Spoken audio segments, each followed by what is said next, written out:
The following program contains political discourse, opinions, and footage that many viewers may find offensive. It should not be viewed by anyone ever.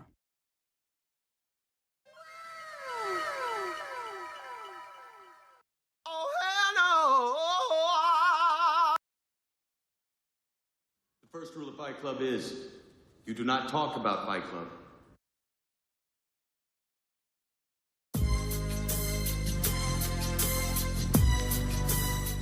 You want to tell me what this is all about?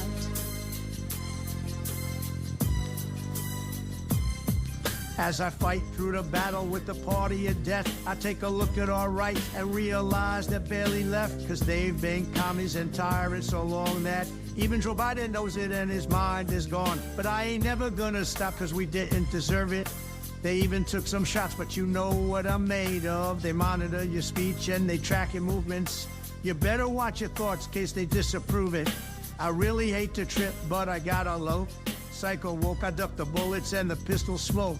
Fool, I'm the kind of G the little homies wanna be like, on my feet, yelling fight, taking shots from the scope side. We've been spending most our lives living in the tyrant's paradise. We've been spending most our lives living in the tyrant's paradise.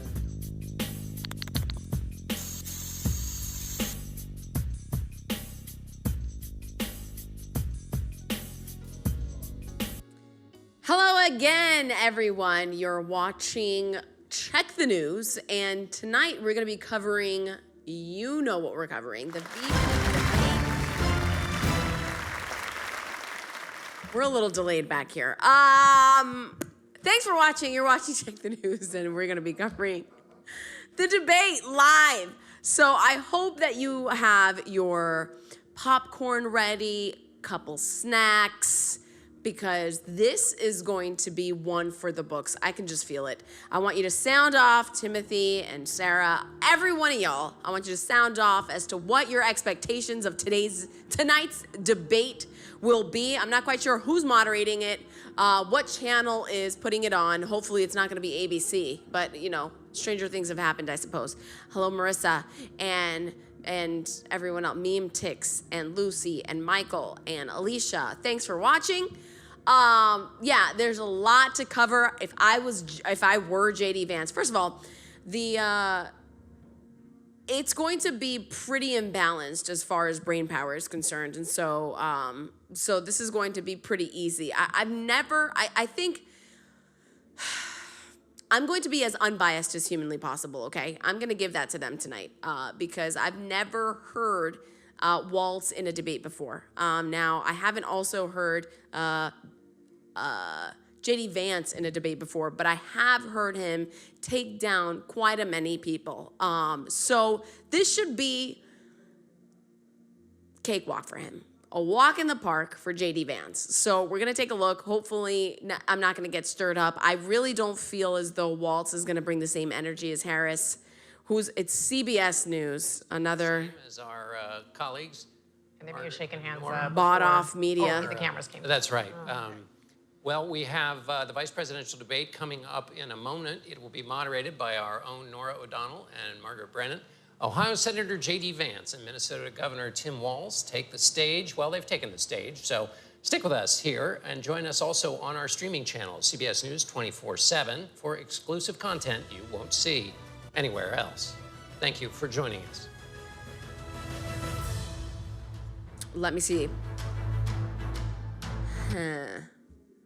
Who is Nora O'Donnell and Margaret Brennan? Meet the vice presidential debate moderators. A self-described army brat and the one-time translator for Osama bin Laden will oversee Tim Walz and J.D. Vance going head-to-head tonight. Tim Walz, the Democratic governor of Minnesota, and J.D. Vance, the Republican senator from Ohio, face off tonight in what is likely to be the final televised debate between the two candidates on the presidential ticket before the U.S. election. Nora O'Donnell, the anchor of CBS Evening News, and Margaret Brennan, who interviews political leaders every Sunday as host of Face the Nation, a current affairs show, will moderate the 90-minute debate that begins at 9 p.m. The debate rules very significantly from the last presidential contest between Kamala Harris and Donald Trump on September 10th. There is no real-time fact-checking by the moderators. We'll take this person's word for it, I suppose.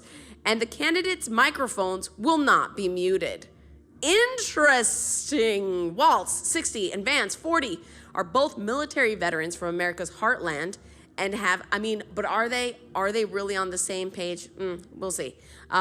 Embrace their role as mudslingers in chief since being named on the presidential ticket. Waltz was the first Democrat to brand Vance and Trump as weird, which has since caught on a common attack line. Vance has accused Waltz of stolen valor over his retirement from the National Guard to run for Congress in 2005, months before his unit was deployed to Iraq. I hope to God that this is the route that J.D. Vance is going to take. I hope he does talk about the stolen valor, among so many other things that he can touch on.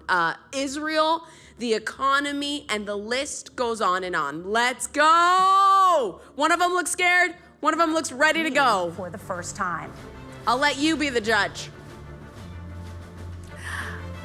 I'm Margaret Brennan. Shake In order hands. to have How a noble. thoughtful and civil debate, these are the rules that both campaigns have agreed to. Questions will be directed at one candidate, who will have 2 minutes to respond. Okay. The other candidate will be allowed 2 minutes for rebuttal.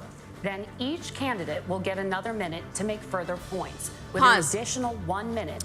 Gloria says, hey, there's a lot of weird stuff going on. We know it will be unbalanced. They're going to try to do something, but we all know the truth. I'm not quite sure how unbalanced it can be with J.D. Vance at the helm of this. I just think he's too quick-witted to for them to pull a fast one on him. Play. Thanks for watching, Each Mary. at the discretion of the moderator. The primary role of the moderators is to facilitate the debate between the candidates, enforce the rules, and provide the candidates with the opportunity to fact-check claims made by each other. CBS News reserves the right to mute the candidates' microphones to maintain decorum. Pause. We have not shared. So that was the absolute opposite of what I just read to you from this article. So they will be able to fact check. Is that what I heard? And they do have the capabilities to mute. Play. Share the questions or topics with the campaigns. The stage is set. Governor, Senator, thank you for joining us.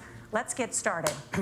Tonight, our country is facing several unfolding crises. The Middle East is on the brink of war. Americans are suffering from the catastrophic impact of Hurricane Helene. And now a labor strike as 25,000 dock workers 45. from Maine to Texas are 45,000, fact check. We're going to begin tonight with the Middle East. Margaret. Thank you, Nora. Earlier today, Iran launched its largest attack yet on Israel, but that attack failed, thanks to joint U.S. and Israeli defensive action. I already hate the start. I already hate it, but that attack, regardless of the outcome, they were attacked. Thank you very much. So they're already, do you understand the narrative that's already being constructed behind the scenes with this Iran-Israel thing? It's gonna, Israel is gonna attack back, and then all of a sudden it's gonna be like, oh, they used too much force. It's already started. Play. Biden has deployed more than 40,000 U.S. military personnel and assets to that region over the past year to try to prevent a regional war. Iran is weakened, but the U.S. still considers it the largest state sponsor of terrorism in the world, and it has drastically reduced the time it would take to develop a nuclear weapon. It is down now to 1 or 2 weeks' time. Governor Walz, if you were the final voice in the Situation Room, would you support or oppose a preemptive strike by Israel on Iran? You have 2 minutes. Well, thank you, and thank you for those joining at home tonight. Let's keep in mind where this started. October 7th, Hamas terrorists massacred over 1,400 Israelis and took prisoners. Israel's ability to be able to defend itself is absolutely fundamental. Getting its hostages back, fundamental, and ending the humanitarian crisis in Gaza. But the expansion of Israel and its proxies is an absolute fundamental necessity for the United States to have the steady leadership there. You saw it experienced today, where along with our Israeli partners and our coalition, able to stop the incoming attack. But what's fundamental here is that steady leadership is going to matter. It's clear, and the world saw it on that debate stage a few weeks ago, a nearly 80-year-old Donald Trump talking about crowd sizes. Back off the age, sonny boy. Who's calling the kettle black at this point? It's those Come on that now. were closest to Donald Trump that understand how dangerous he is when the world is this dangerous. JD, His sound chief off. of staff, John Kelly, said that he was the most flawed human being he'd ever met. And both of his secretaries of defense and his national security advisors said he should be nowhere near the White House. Now, the person closest to them, Donald Trump, said he's unfit for the highest office. That was Senator Vance. What we've seen out of Vice President Harris is we've seen steady leadership. We've seen a calmness that is able to draw on the coalitions to bring them together. Understanding that our allies matter. When our allies see Donald Trump turn towards Vladimir Putin. Wait a minute, what's buffering online? Is it our feed North or is Korea. it When we start to see that type of fickleness around holding the coalitions together, we will No, stay our feed is committed. gone. And What's going as on? the Vice President said today is, we will protect our forces and our allied forces, and there will be consequences. Governor, your time is up. Senator Vance, the same question.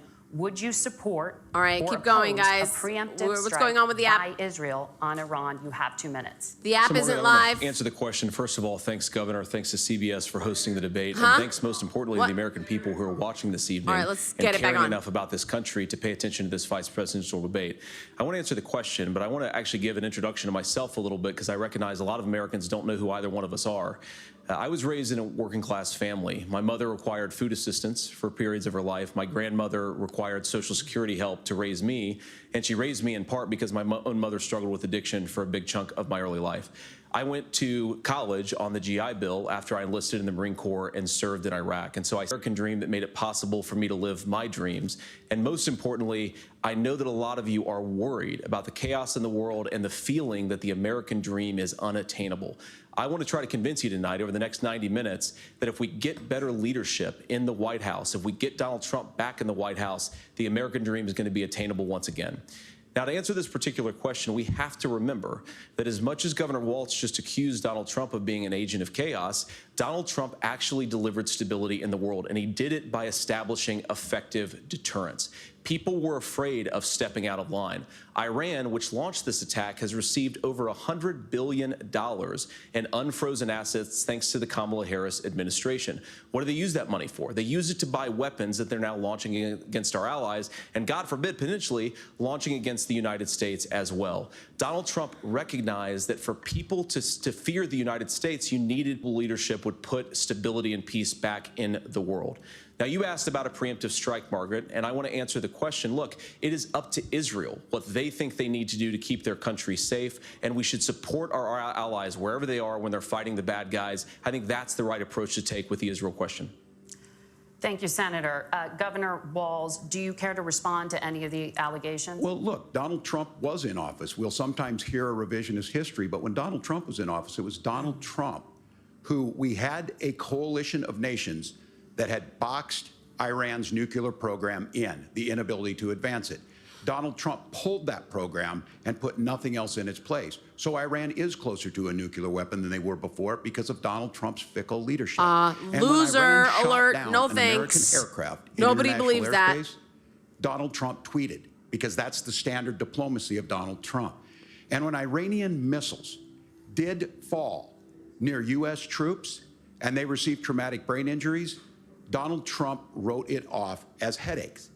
Look, our allies understand that Donald Trump is fickle. He will go to whoever has the most flattery or where it makes sense to him. Pause. Steady leadership like you would. All right, listen, if you're watching, share the broadcast as we lost internet. And apparently there's a major internet outage for Xfinity Comcast spiking right after 5 p.m. Eastern time. Down for me on X app, so I'm not quite sure what's going on. AT&T and Verizon are experiencing some issues as well. So we're not going to say that this is a contrived effort for people to not watch commentators as these two sound off. But I don't know. I think that it's interesting. The timing of this is interesting. So go ahead and share the broadcast, and we're going to get back to these two here.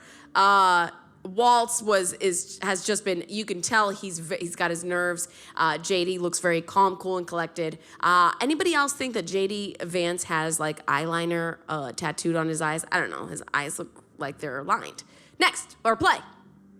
Witnessed today, like you witnessed in April. Both Iranian attacks were repelled.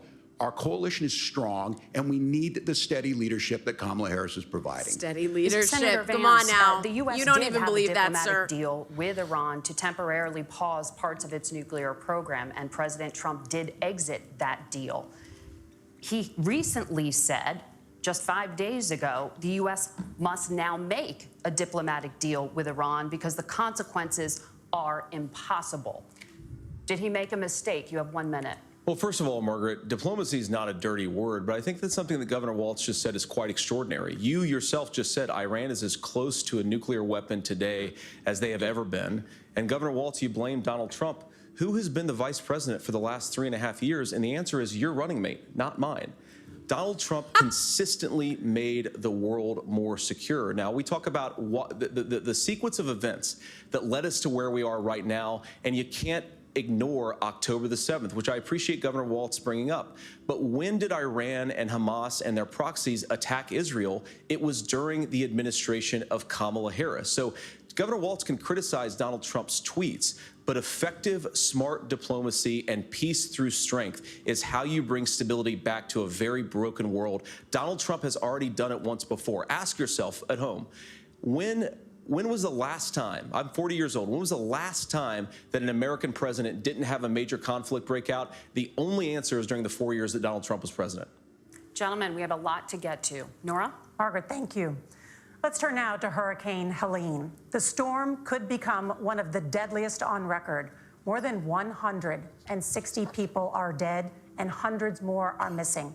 Scientists say climate change makes these hurricanes larger, stronger, and more deadly because of the historic rainfall. It has nothing to do with the Senator fact that Vance, it's according to hurricane CBS News season. polling, 7 in 10 Americans. That has nothing to do with and it. More than 60% of Republicans under the age of 45 favor the U.S. taking steps to try and reduce climate change.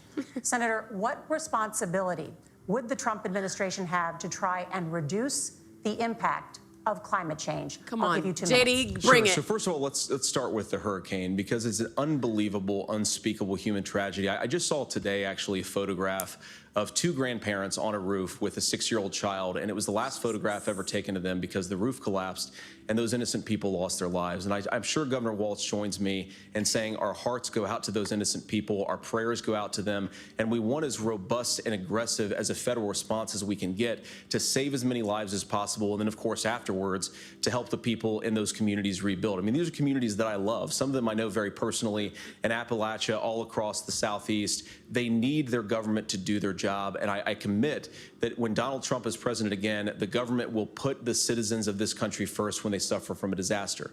Now, Nora, you asked about climate change. I think this is a very important issue. Look, a lot of people are justifiably worried about all these crazy weather patterns. I think it's important for us, first of all, to say Donald Trump and I support clean air, clean water. We want the environment to be cleaner and safer. But one of the things that I've noticed some of our Democratic friends talking a lot about is a concern about carbon emissions, this idea that carbon emissions drives all of the climate change.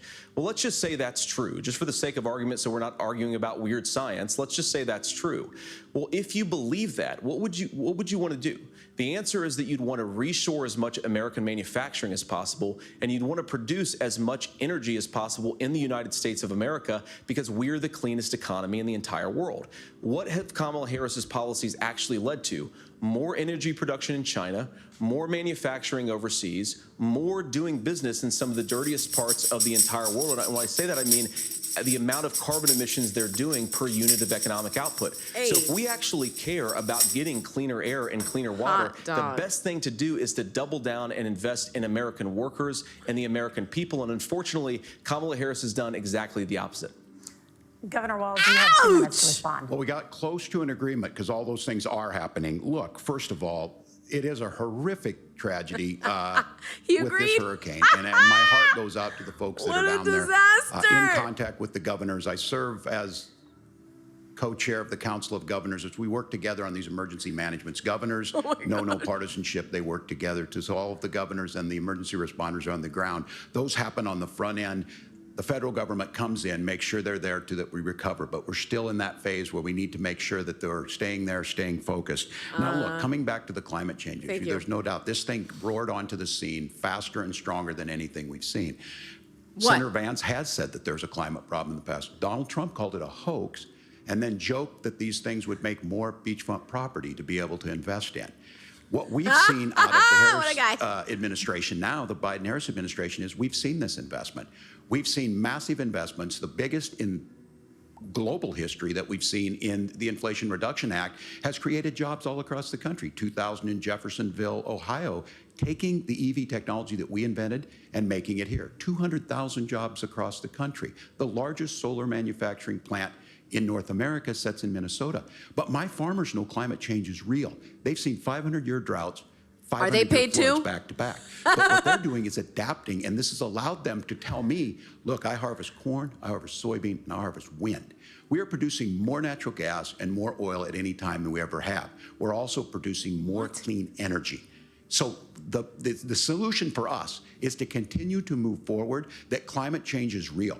Reducing our impact is absolutely critical, but this is not a false choice. You can do that at the same time you're creating the jobs that we're seeing all across the country. That's exactly what this administration has done. We are seeing us becoming an energy superpower for the future, not just the current. And that's what absolutely makes sense. And then we start thinking about how do we mitigate these disasters. Thank you. Senator, I want to give you an opportunity to respond there. The governor mentioned that President Trump has called climate change a hoax. Do you agree? Well, look, what the president has said is that if the Democrats... First of all, complete annihilation. Now, it's kind of difficult to...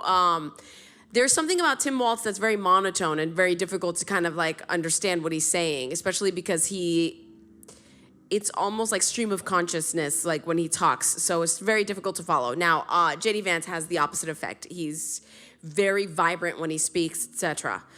We have a couple of people sounding off online. And so if you want to roll the comments back on the app, please. There's a couple of people that have mentioned something about the way Tim Walz looks. It says, keep on going. He looks a little psychotic, somebody said. There's been a couple of comments about the way that he looks. And now that's very interesting that you guys say that, because I've been following a couple of accounts on X that say there's something, like they don't know exactly, they can't pinpoint it, but there's something off about his look. And again, you know, we're not going based off of his looks, we're going based off of what he says, but that doesn't help this campaign whatsoever, the fact that there is something off about the way he looks. Then if you scroll down a little bit more, just one frame down, there it is. It says, Mike Richards, you harvest tampons, which on that note, we wanted to show you a couple of the t-shirts that we're gonna have ready for you at the end of the show. And so for your partnership of any kind, let's just take a look-see-poo at the 3 t-shirts that we're going to be offering tonight for your partnership of any amount. Let's take a look. All right, here we go. There you go. Mike Richards, I feel like at this point you're gonna need to, if you haven't partnered just for that t-shirt, it's a good idea. Chameleon Kamala, come on now. All right, these are your gifts for your partnership of any size at the end of the show. Let's get back to it.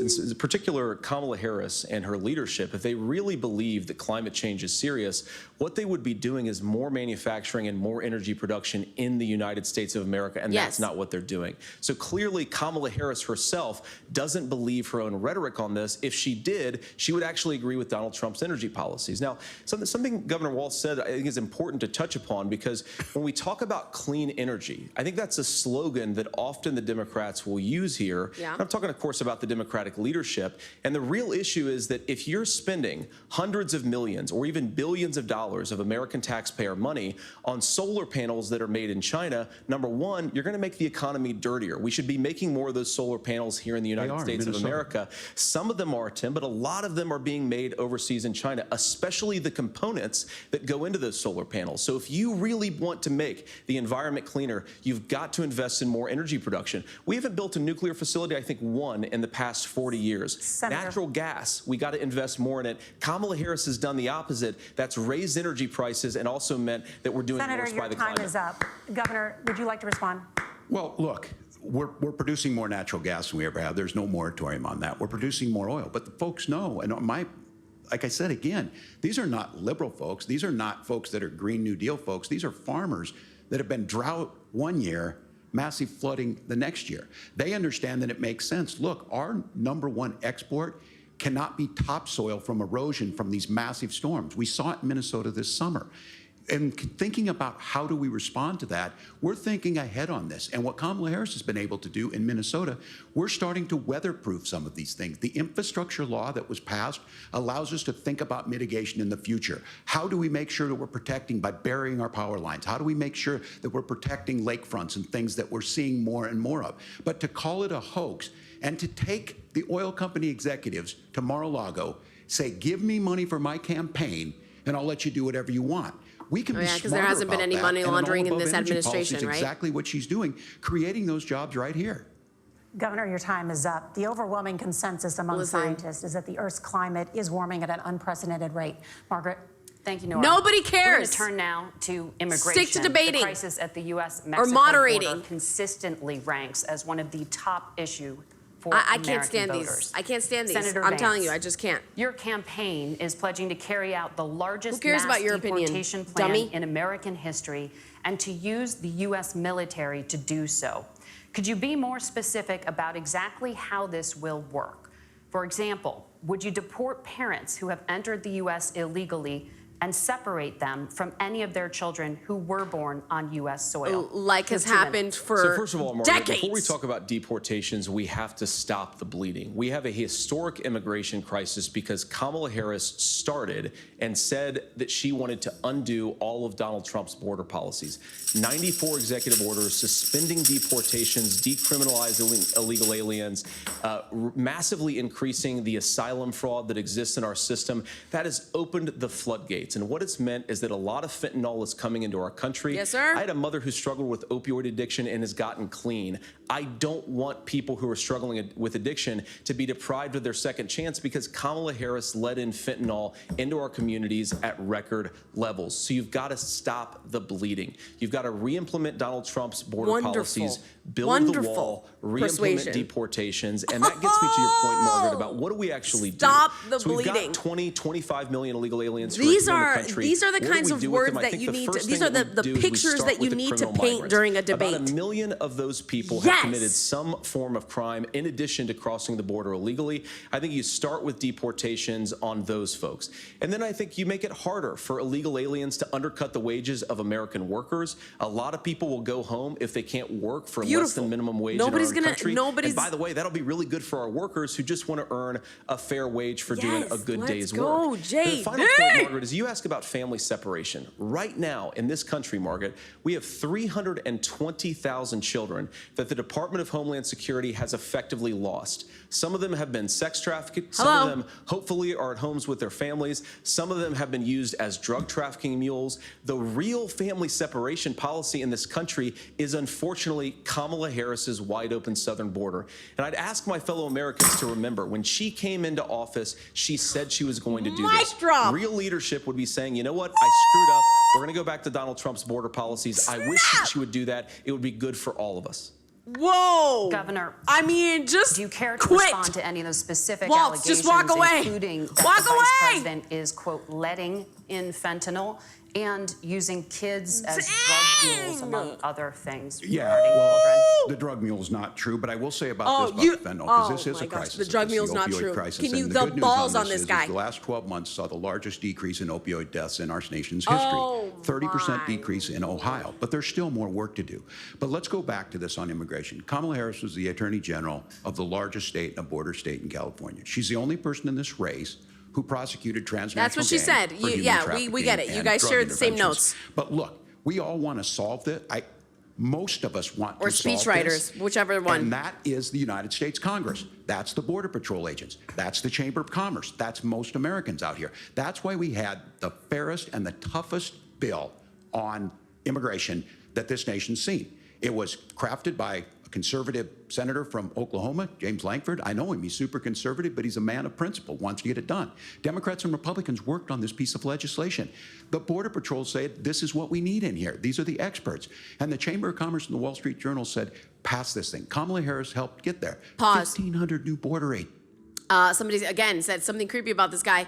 Another person says she messed up asking him to be the VP. I would assume that that's what you're talking about. And so earlier on in yesterday's broadcast, we actually secured a couple of tweets coming from notable news organizations. New York Post was one of them, and I can't remember the second one, that had actually had said that Kamala was sleep deprived when she had picked Waltz as her running mate. True story. Play.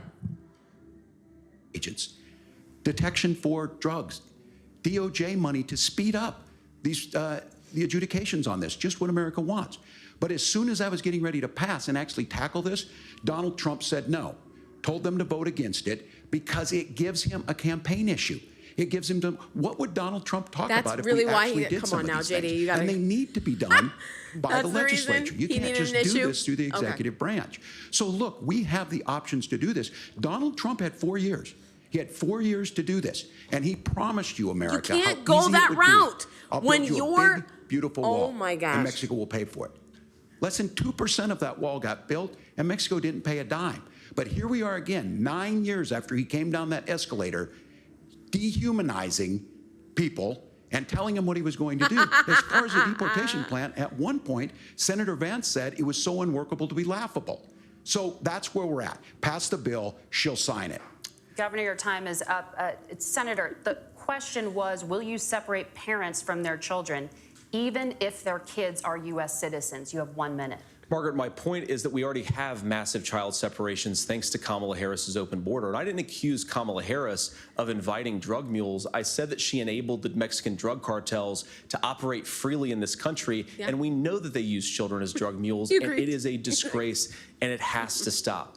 Look, I think what Tim said just doesn't pass the smell test. For 3 years, Kamala Harris went out bragging that she was going to undo Donald Trump's border policy. She did exactly that. She did. We had a record number of illegal crossings. We had a record number of fentanyl coming into our country. And now that she's running for president, or a few months before, she says that somehow she got religion and cared a lot about a piece of legislation. The only thing that she did when she became the vice president, when she became the appointed border czar, was to undo 94 Donald Trump executive actions that opened the border. This problem is leading to massive problems in the United States of America. Parents who can't afford health care, schools that are overwhelmed. It's got to stop, and it will when Donald Trump is president again. Senator, your time is up. Governor, what you know how our difficult CBS that is News to do polling, which on does that show that a platform? majority He of is Americans, doing it more with than such 50%, grace and support sophistication. Mass deportations. Look, we fix this issue with a bill that is necessary, but the issue on this is what happens when you don't want to solve it. You demonize it. And we saw this, and Senator Vance, and it surprises me on this, talking about and saying, I will create stories to bring attention to this. That vilified a large number of people who were here legally in the community of Springfield. The Republican governor Most people have no idea what he's talking about. Don't do it.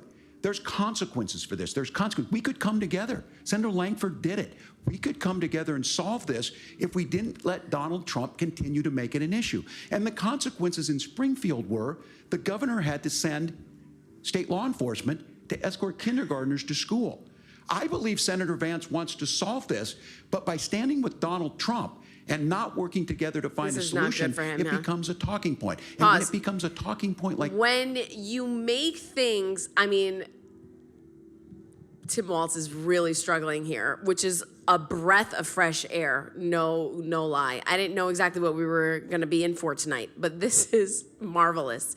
The fact that he's been spending so much time talking about Donald Trump is such an L for this administration and Harris. He should be going back to Harris's talking points, Harris, on how JD is steady and strong. Trump said on Truth, JD is steady and strong. Tampon Tim is sweating bullets. He is nervous and weird. So, of course, he had to put in his 2 cents.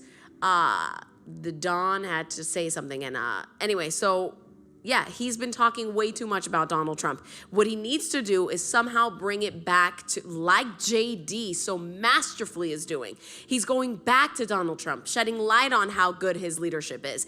And what you have now is you're seeing a little picture of this Waltz guy. And he's just going back to just how many times did he mention Donald Trump just in the last 35 seconds? He said his name at least 3 or 4 times. I tried to count. So not good. Not good. If we could get Polymarket, let's see who wins the debate. I know that it was at 75%. The people were in favor of Waltz winning this debate, and it has probably since plummeted. So if you can find that and let me know. Play. Okay, who will win the vice presidential debate according to polls? So this is fluctuating quite a bit. 49% chance that Vance takes it. So we'll keep an eye on this for you. Next, or play. Like this, we dehumanize and villainize other human beings. Tim, Governor, your time is up. Senator, I'll give you 1 minute, but let me just ask you the question first. The governor has made the point, and I think as a sitting lawmaker, you know that Congress controls the purse strings and any funding. So you have said repeatedly that Donald Trump would, through executive action, solve this. Do you disagree that Congress controls the purse strings and would need to support many of the changes that you would actually want to implement? You have 1 minute. Look, Margaret, first of all, the gross majority of what we need to do at the southern border is just empowering law enforcement to do their job. I've been to the southern border more than our borders are. Kamala Harris has been. And it's actually heartbreaking because the Border Patrol agents, they just want to be empowered to do their job. Of course, additional resources would help, but most of this is about the president and the vice president empowering our law enforcement to say, if you try to come across the border illegally, you've got to stay in Mexico, you've got to go back through proper channels. Now, Governor Waltz brought up the community of Springfield, and he's very worried about the things that I've said in Springfield. Look, in Springfield, Ohio, and in communities all across this country, you've got schools that are overwhelmed, you've got hospitals that are overwhelmed, you've got housing that is totally unaffordable because we brought in millions of illegal immigrants to compete with Americans for scarce homes. The people that I'm most worried about in Springfield, Ohio, are the American citizens who have had their lives destroyed by Kamala Harris's open border. It is a disgrace, Tim, and I actually think, I agree with you. I think you want to solve this problem, but I don't think that Kamala Harris does. Senator, your time is up. Governor, you have 1 minute to respond. Yeah, well, it is law enforcement that asked for the bill. They helped craft it. They're the ones that supported it. That's because they know we need to do this. Look, this issue of continuing to bring this up, of not dealing with it, of blaming migrants for everything. On housing, we could talk a little bit about Wall Street speculators buying up housing and making them less affordable, but it becomes a blame. Look, this bill also gives the money necessary to adjudicate. I agree. It should not take 7 years for an asylum claim to be done. This bill gets it done in 90 days. Then you start to make a difference in this, and you start to adhere to what we know, American principles. I don't talk about my faith a lot, but Matthew 25:40 talks about, to the least amongst us you do unto me. I think that's true of most Americans. They simply want order to it. This bill does it. It's funded. It's supported by the people who do it. And it lets us keep our dignity about how we treat other people. Thank you, Governor. And just to clarify for our viewers, Springfield, Ohio does have a large number of Haitian migrants who have legal status, temporary protected status. Well, Margaret, but thank you, Senator. We have so much to get to. Margaret, No, I think it's let him respond. Turn out of the economy. If you want to add your 2 cents, the rules were you that don't. you guys weren't going to fact check, and since you're fact checking me, I think it's important to say what's actually going on. So there's an application called the CBP One app, where you can go on as an illegal migrant, apply for asylum or apply for parole, and be granted legal Where's the status mic so we can keep at dropping the it? wave of a Kamala Harris open border law. That is not a person coming in, applying for a green card and waiting for 10 years. That is the facilitation of illegal immigration, Margaret, by our own Thank you, Senator, for describing the legal process. We have so much to get to, Senator. Those laws have been on the books since 1990. Thank you, gentlemen. The CBP One app has not been on the books. Then don't fact check. Gentlemen, the audience can't hear you because your mics are cut. We have so much we want to get to. Thank you for explaining the legal process. Nora. Thank you, Margaret. Thank you for explaining the legal process. Like you're going to for pull one over on voters. Each of your campaigns has released an economic plan, so let's talk about the specifics. Governor Walz, Vice President Harris unveiled a plan that includes billions in tax credits for manufacturing, housing, and a renewed child tax credit. The Wharton School says your proposals will increase the nation's deficit by $1.2 trillion. How would you pay for that without ballooning the deficit? Governor, I'll give you 2 minutes. Yeah, thank you. And Kamala Harris and I do believe in the middle class because that's where we come from. We both grew up in that. We understand. So those of you out there listening tonight, you're hearing a lot of stuff back and forth, and it's good. It's healthy. That's what this is supposed to happen. You should be listening. How's this going to impact me? The bold forward plan that Kamala Harris put out there is talking about this housing issue. The one thing is there's 3 million new houses proposed under this plan with down payment assistance on the front end to get you in a house. A house is much more than just an asset to be traded somewhere. It's foundational to where you're at. And then making sure that the things you buy every day, whether they be prescription drugs or other things, that there's fairness in that. Look, the $35 insulin is a good thing, but it costs $5 to make insulin. They were charging $800 before this law went into effect. As far as the housing goes, I've seen it in Minnesota. 12% more houses in Minneapolis, prices went down on rent 4%. It's working. And then making sure tax cuts go to the middle class. $6,000 child tax credit, we have one in Minnesota, reduces childhood poverty by 1/3. We save money in the long run, and we do the right thing for families. And then getting businesses off the ground. The law as it stands right now is $5,000 tax credit for small business, increasing that to $50,000. Now, this is a philosophical difference between us. Donald Trump made a promise, and I'll give you this, he kept it. He took folks to Mar-a-Lago, said, you're rich as hell, I'm gonna give you a tax cut. He gave the tax cuts that predominantly went to the top class. What happened there was what happens to the top class? They provide jobs for the middle class. Now he's proposing a 20% consumption or sales tax on everything we bring in. Everyone agrees, including businesses, it would be destabilizing it, it would increase inflation and potentially lead to a recession. Look, this is simple for you. Where are we going? Kamala Harris has said to do the things she wants to do, we'll just ask the wealthiest to pay their fair share. When you do that, our system works best, more people are participating in it, and folks have the things that they need. Senator, I want to give you a moment to respond on that. But what's your fair share of what I make? Has done an analysis or what a millionaire makes? The Trump plan and says it would increase the nation's deficit by $5.8 trillion. My question is the same for you. How do you pay for all that without ballooning the deficit? Listen, Waltz never even answered. Well, first of all, you're going to hear a lot from Tim Walz this evening, and you just heard it in the answer, a lot of what Kamala Harris proposes to do.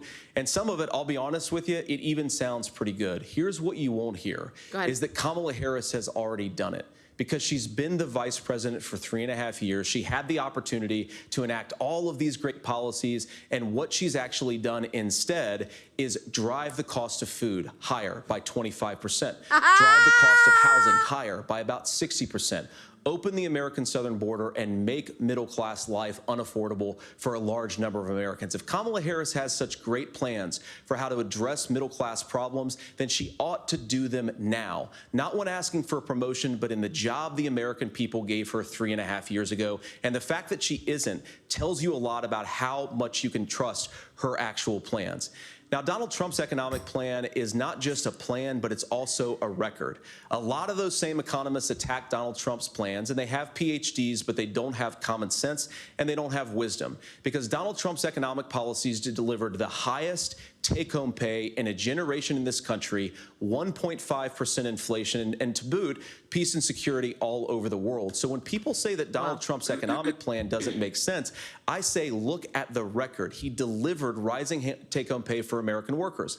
Now, Tim admirably admits that they want to undo the Trump tax cuts. But if you look at what was so different about Donald Trump's tax cuts, even from previous Republican tax cut plans, is that a lot of those resources went to giving more take-home pay to middle-class and working-class Americans. It was passed in 2017, and you saw an American economic boom unlike we've seen in a generation in this country. That is a record that I'm proud to run on, and we're going to get back to that common sense wisdom so that you can afford to live the American dream again. I know a lot of you are struggling. I know a lot of you are worried about paying the bills. It's going to stop when Donald Trump brings back common sense to this country. Governor, do you want to respond to that? What has Kamala Harris done for the middle class? Yeah, well, Kamala Harris's day one was Donald Trump's failure on COVID that led to the collapse of our economy. We were already before COVID in a manufacturing recession, but 10 million people out of work, largest percentage since the Great Depression.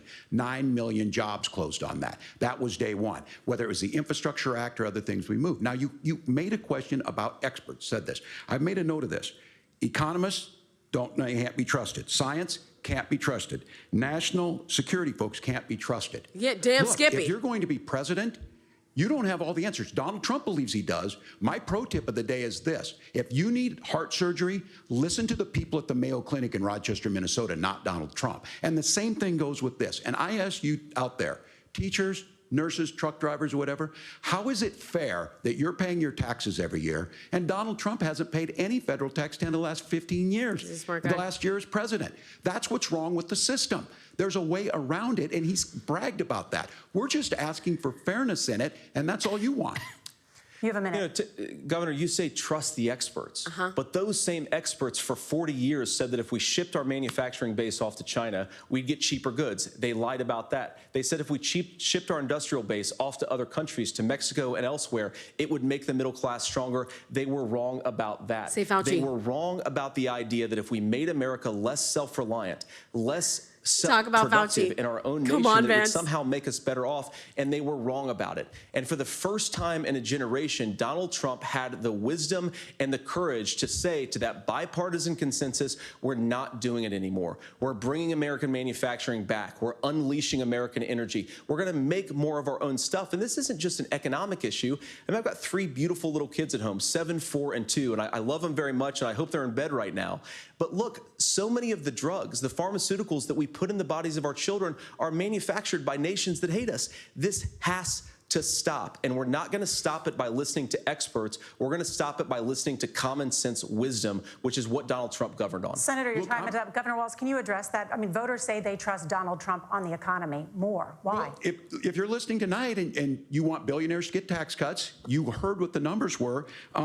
Look, I'm a union guy on this. I'm not a guy who wanted to ship things overseas, but I understand that, look, we produce soybeans and corn. We need to have fair trading partners. That's something that we believe in. I think the thing that most concerns me on this is Donald Trump was the guy who created the largest trade deficit in American history with China. So the rhetoric is good. Much of what the senator said right there, I'm in agreement with him on this. I watched it happen too. I watched it to my communities, and we talked about that.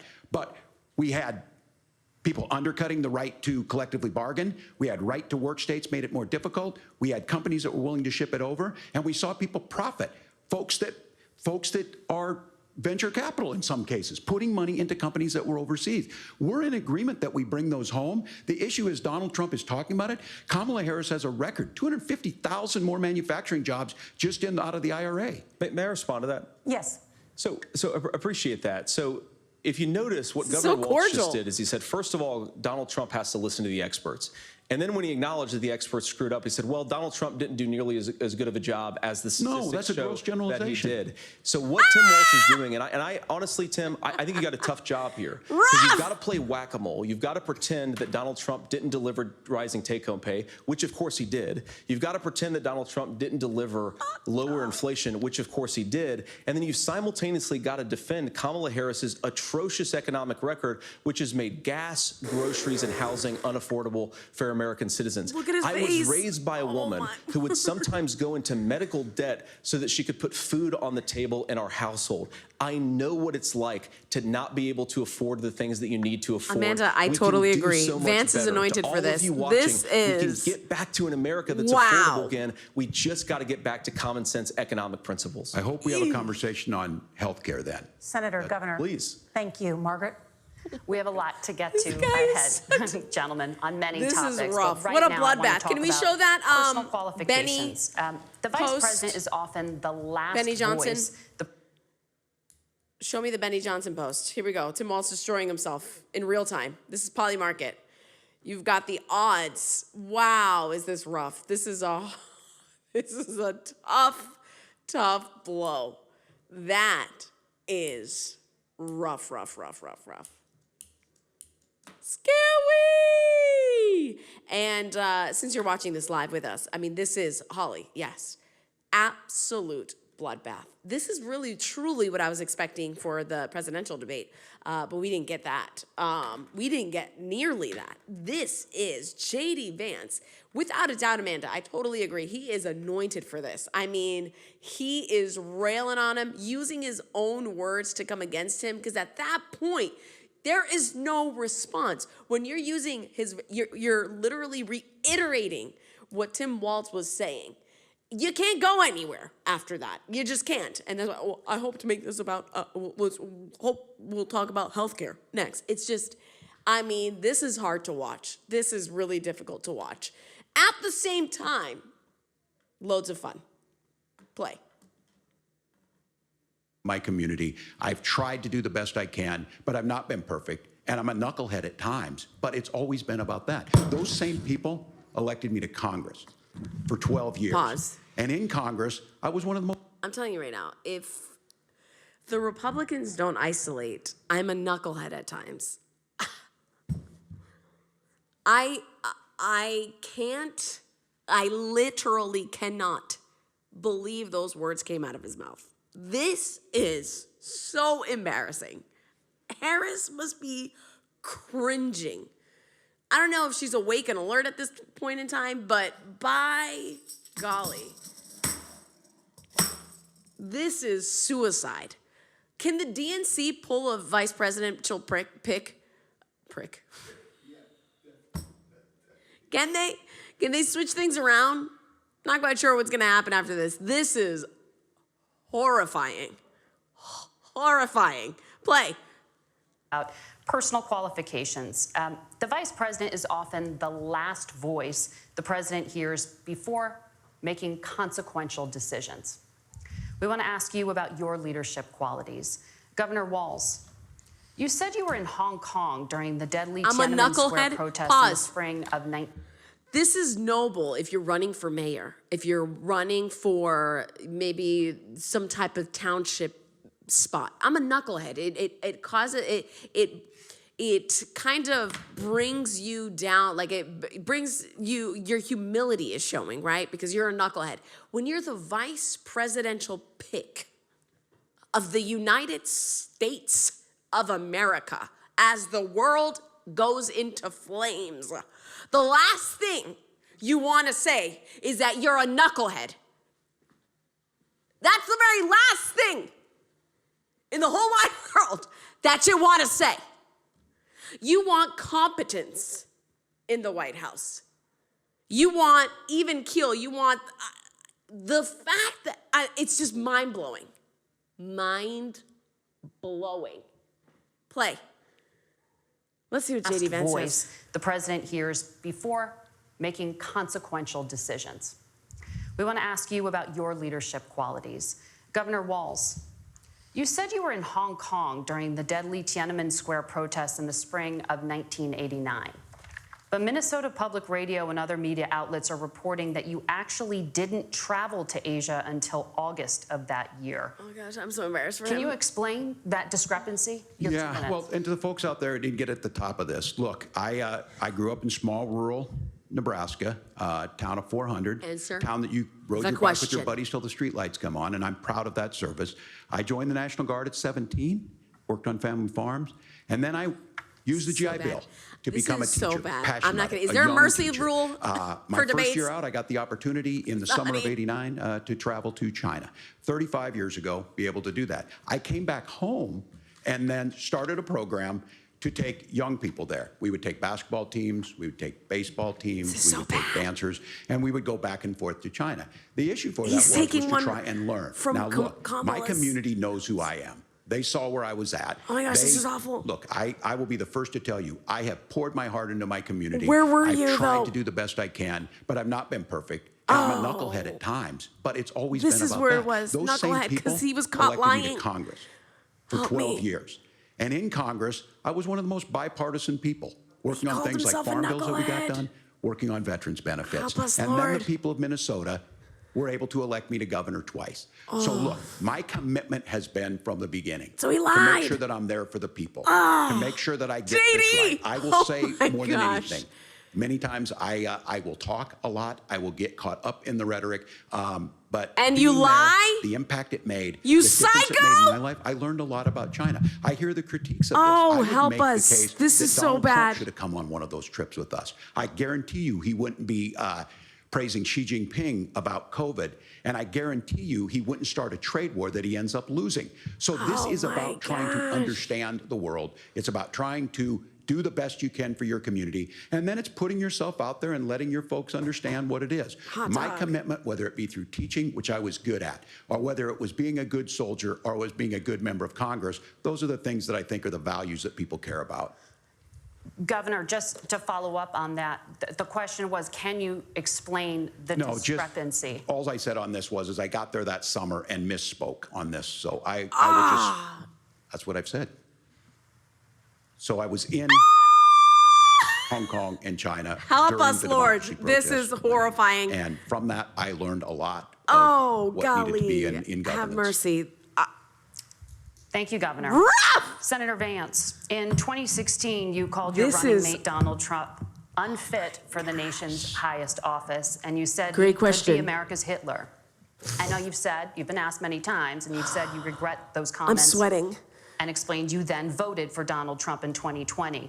But the Washington Post reported new messages last week in which you also disparaged Trump's economic record while he was president, writing to someone in 2020, quote, Trump thoroughly failed to deliver his economic populism. You're now his running mate, and you've shifted many of your policy stances to align with his. If you become vice president, why should Americans trust that you will give Donald Trump the advice he needs to hear and not just the advice he wants to hear? You have 2 minutes. Fair question. Well, first of all, Margaret, because I've always been open. And sometimes, of course, I've disagreed with the president, but I've also been extremely open about the fact that I was wrong about Donald Trump.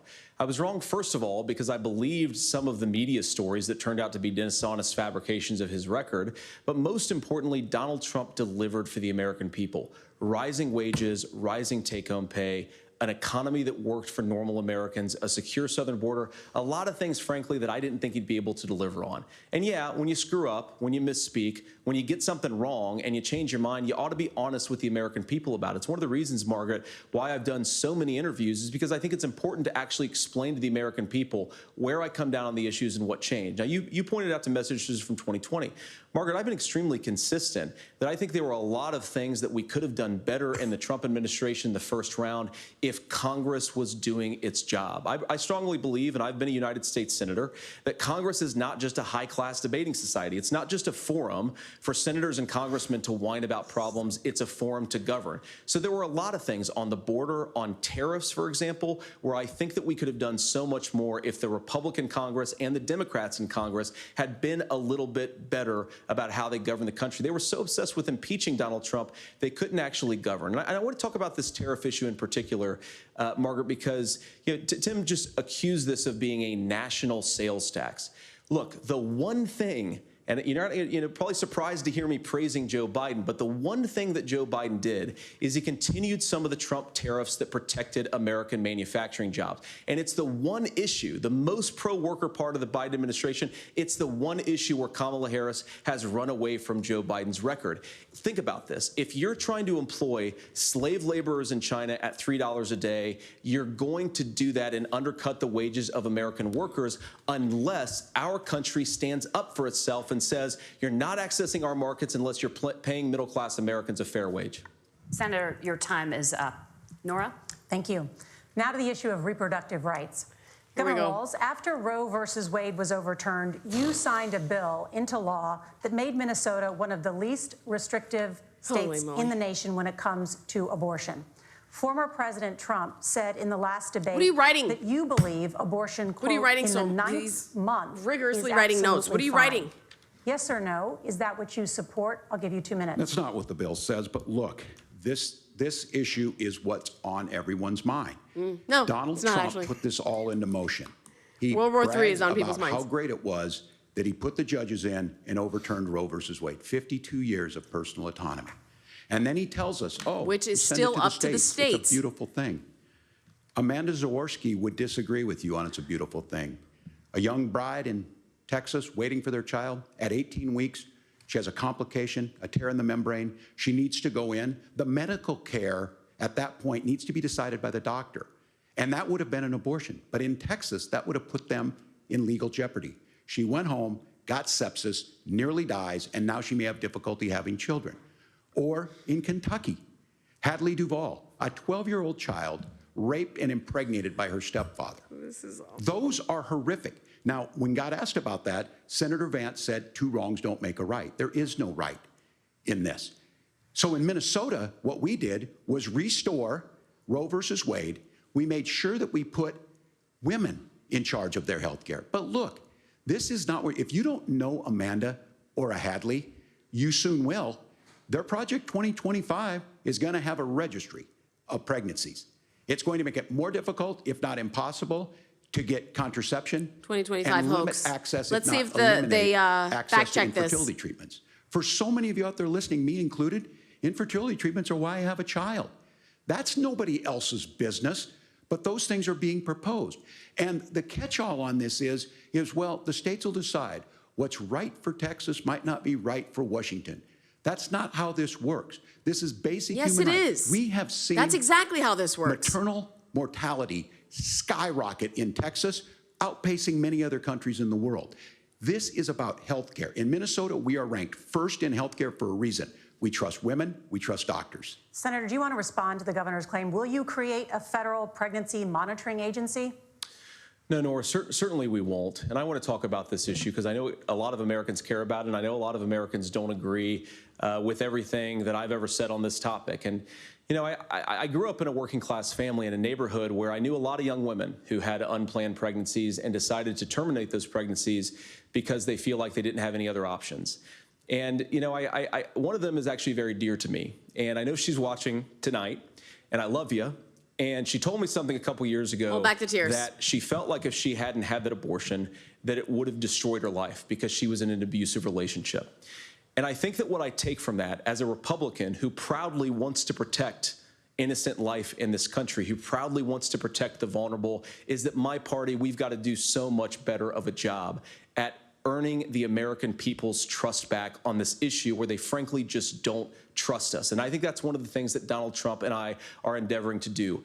I want us as a Republican Party to be pro-family in the fullest sense of the word. I want us to support fertility treatments. I want us to make it easier for moms to afford to have babies. I want it to make it easier for young families to afford a home so they can afford a place to raise that family. And I think there's so much that we can do on the public policy front just to give women more options. Now, of course, Donald Trump has been very clear that on the abortion policy specifically, that we have a big country and it's diverse. And California has a different viewpoint on this than Georgia. Georgia has a different viewpoint from Arizona. And the proper way to handle this, as messy as democracy sometimes is to let voters make these decisions, let the individual states make their abortion policy. And I think that's what makes the most sense in a very big, a very diverse, and let's be honest, sometimes a very, very messy and divided country. Governor, would you like to respond and also answer the question about restrictions? That was very political The question answer. got asked, and Donald Trump made the accusation that wasn't true about Minnesota. Well, let me tell you about this idea that there's diverse states. There's a young woman named Amber Thurman. She happened to be in Georgia, a restrictive state. Because of that, she had to travel a long distance to North Carolina to try and get her care. Amber Thurman died in that journey back and forth. The fact of the matter is, how can we as a nation say that your life and your rights, as basic as the right to control your own body, is determined on geography?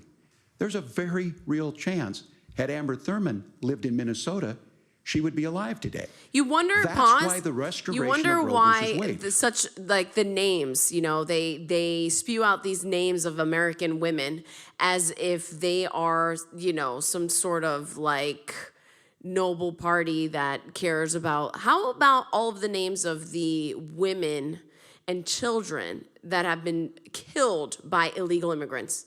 Not a single word about those people, right? It's just whenever they need to pull you into their narrative, that's when they use these names. They drop these names. They drop these storylines as if they're going to affect anything. And it's quite a shame, actually. Play. When you listen to Vice President Harris talk about this subject and you hear me talk about it, you hear us talking exactly the same. Donald Trump is trying to figure out how to get the political right of this. I agree with a lot of what Senator Vance said about what's happening. His running mate, though, does not, and that's the problem. Governor, your time is up. Senator, let me ask you about that. He mentioned, it was, I think, referring to a national ban. In the past, you have supported a federal ban on abortion after 15 weeks. In fact, you said if someone can't support legislation like that, quote, you are making the United States the most barbaric pro-abortion regime anywhere in the entire world. My question is, why have you changed your position? Well, Nora, first of all, I never supported a national ban. I did, when I was running for Senate in 2022, talk about setting some minimum national standard. For example, we have a partial birth abortion ban in place in this country at the federal level. I don't think anybody's trying to get rid of that, or at least I hope not, though I know that Democrats have taken a very radical pro-abortion stance. But Nora, you know, one of the things that changed is in the state of Ohio, we had a referendum in 2023, and the people of Ohio voted overwhelmingly, by the way, against my position. And I think that what I learned from that, Nora, is that we've got to do a better job at winning back people's trust. So many young women would love to have families. So many young women also see an unplanned pregnancy as something that's going to destroy their livelihood, destroy their education, destroy their relationships. And we have got to earn people's trust back. And that's why Donald Trump and I are committed to pursuing pro-family policies, making childcare more accessible, making fertility treatments more accessible, because we've got to do a better job at that. And that's what real leadership is. Governor, your response. I'm going to respond on the pro-abortion piece of that. No, we're not. We're pro-women. We're pro-freedom to make your own choice. We know what the implications are to not be that. Women having miscarriages, women not getting the care, physicians feeling like they may be prosecuted for providing that care. And as far as making sure that we're educating our children and giving them options, Minnesota's a state with one of the lowest teen pregnancy rates. We understand that too. We know that the options need to be available, and we make that true. We also make it, we're a top 3 state for the best place to raise children. But these two things, to try and say that we're pro-children, but we don't like this, or you guys are pro-abortion, that's not the case at all. We are pro-freedoms for women to make their choices, and we're going, and Kamala Harris is making the case, to make options for children more affordable, a $6,000 child tax credit, but we're not going to base that on the backs of making someone like Amber Thurman drive 600 miles to try and get health care. Senator. May I respond to that? First of all, Governor, I agree with you. Amber Thurman should still be alive, and there are a lot of people who should still be alive, and I certainly wish that she was. And maybe you're free to disagree with me on this and explain this to me, but as I read the Minnesota law that you signed into law, the statute that you signed into law, it says that a doctor who presides over an abortion where the baby survives, the doctor is under no obligation to provide life-saving care to a baby who survives a botched late-term abortion.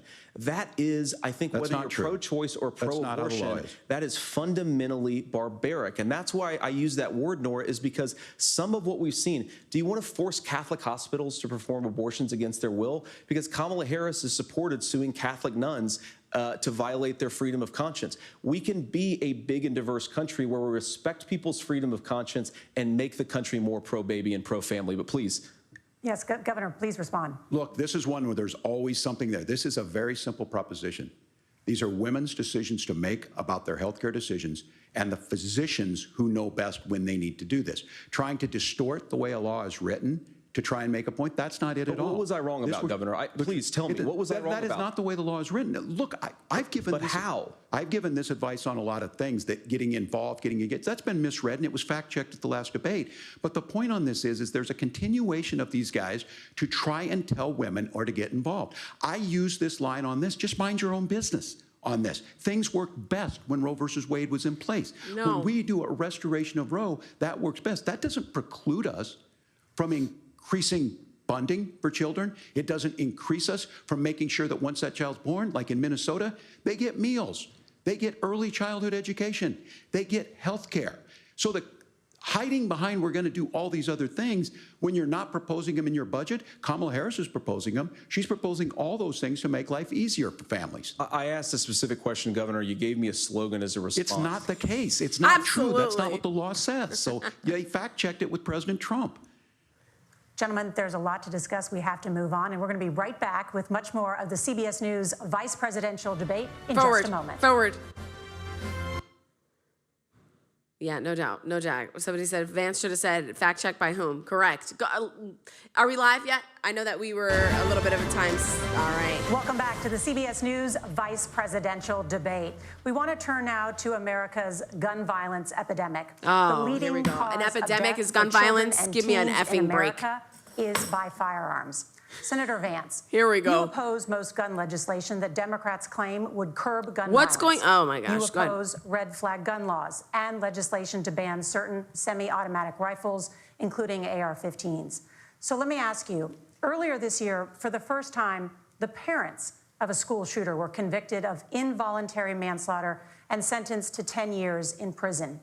Do you think holding parents responsible could curb mass shootings? I'll give you 2 minutes. Yeah, well, Nora, on that particular case, I don't know the full details, but I certainly trust local law enforcement and local authorities to make those decisions. I think in some cases the answer is going to be yes, and in some cases the answer is going to be no.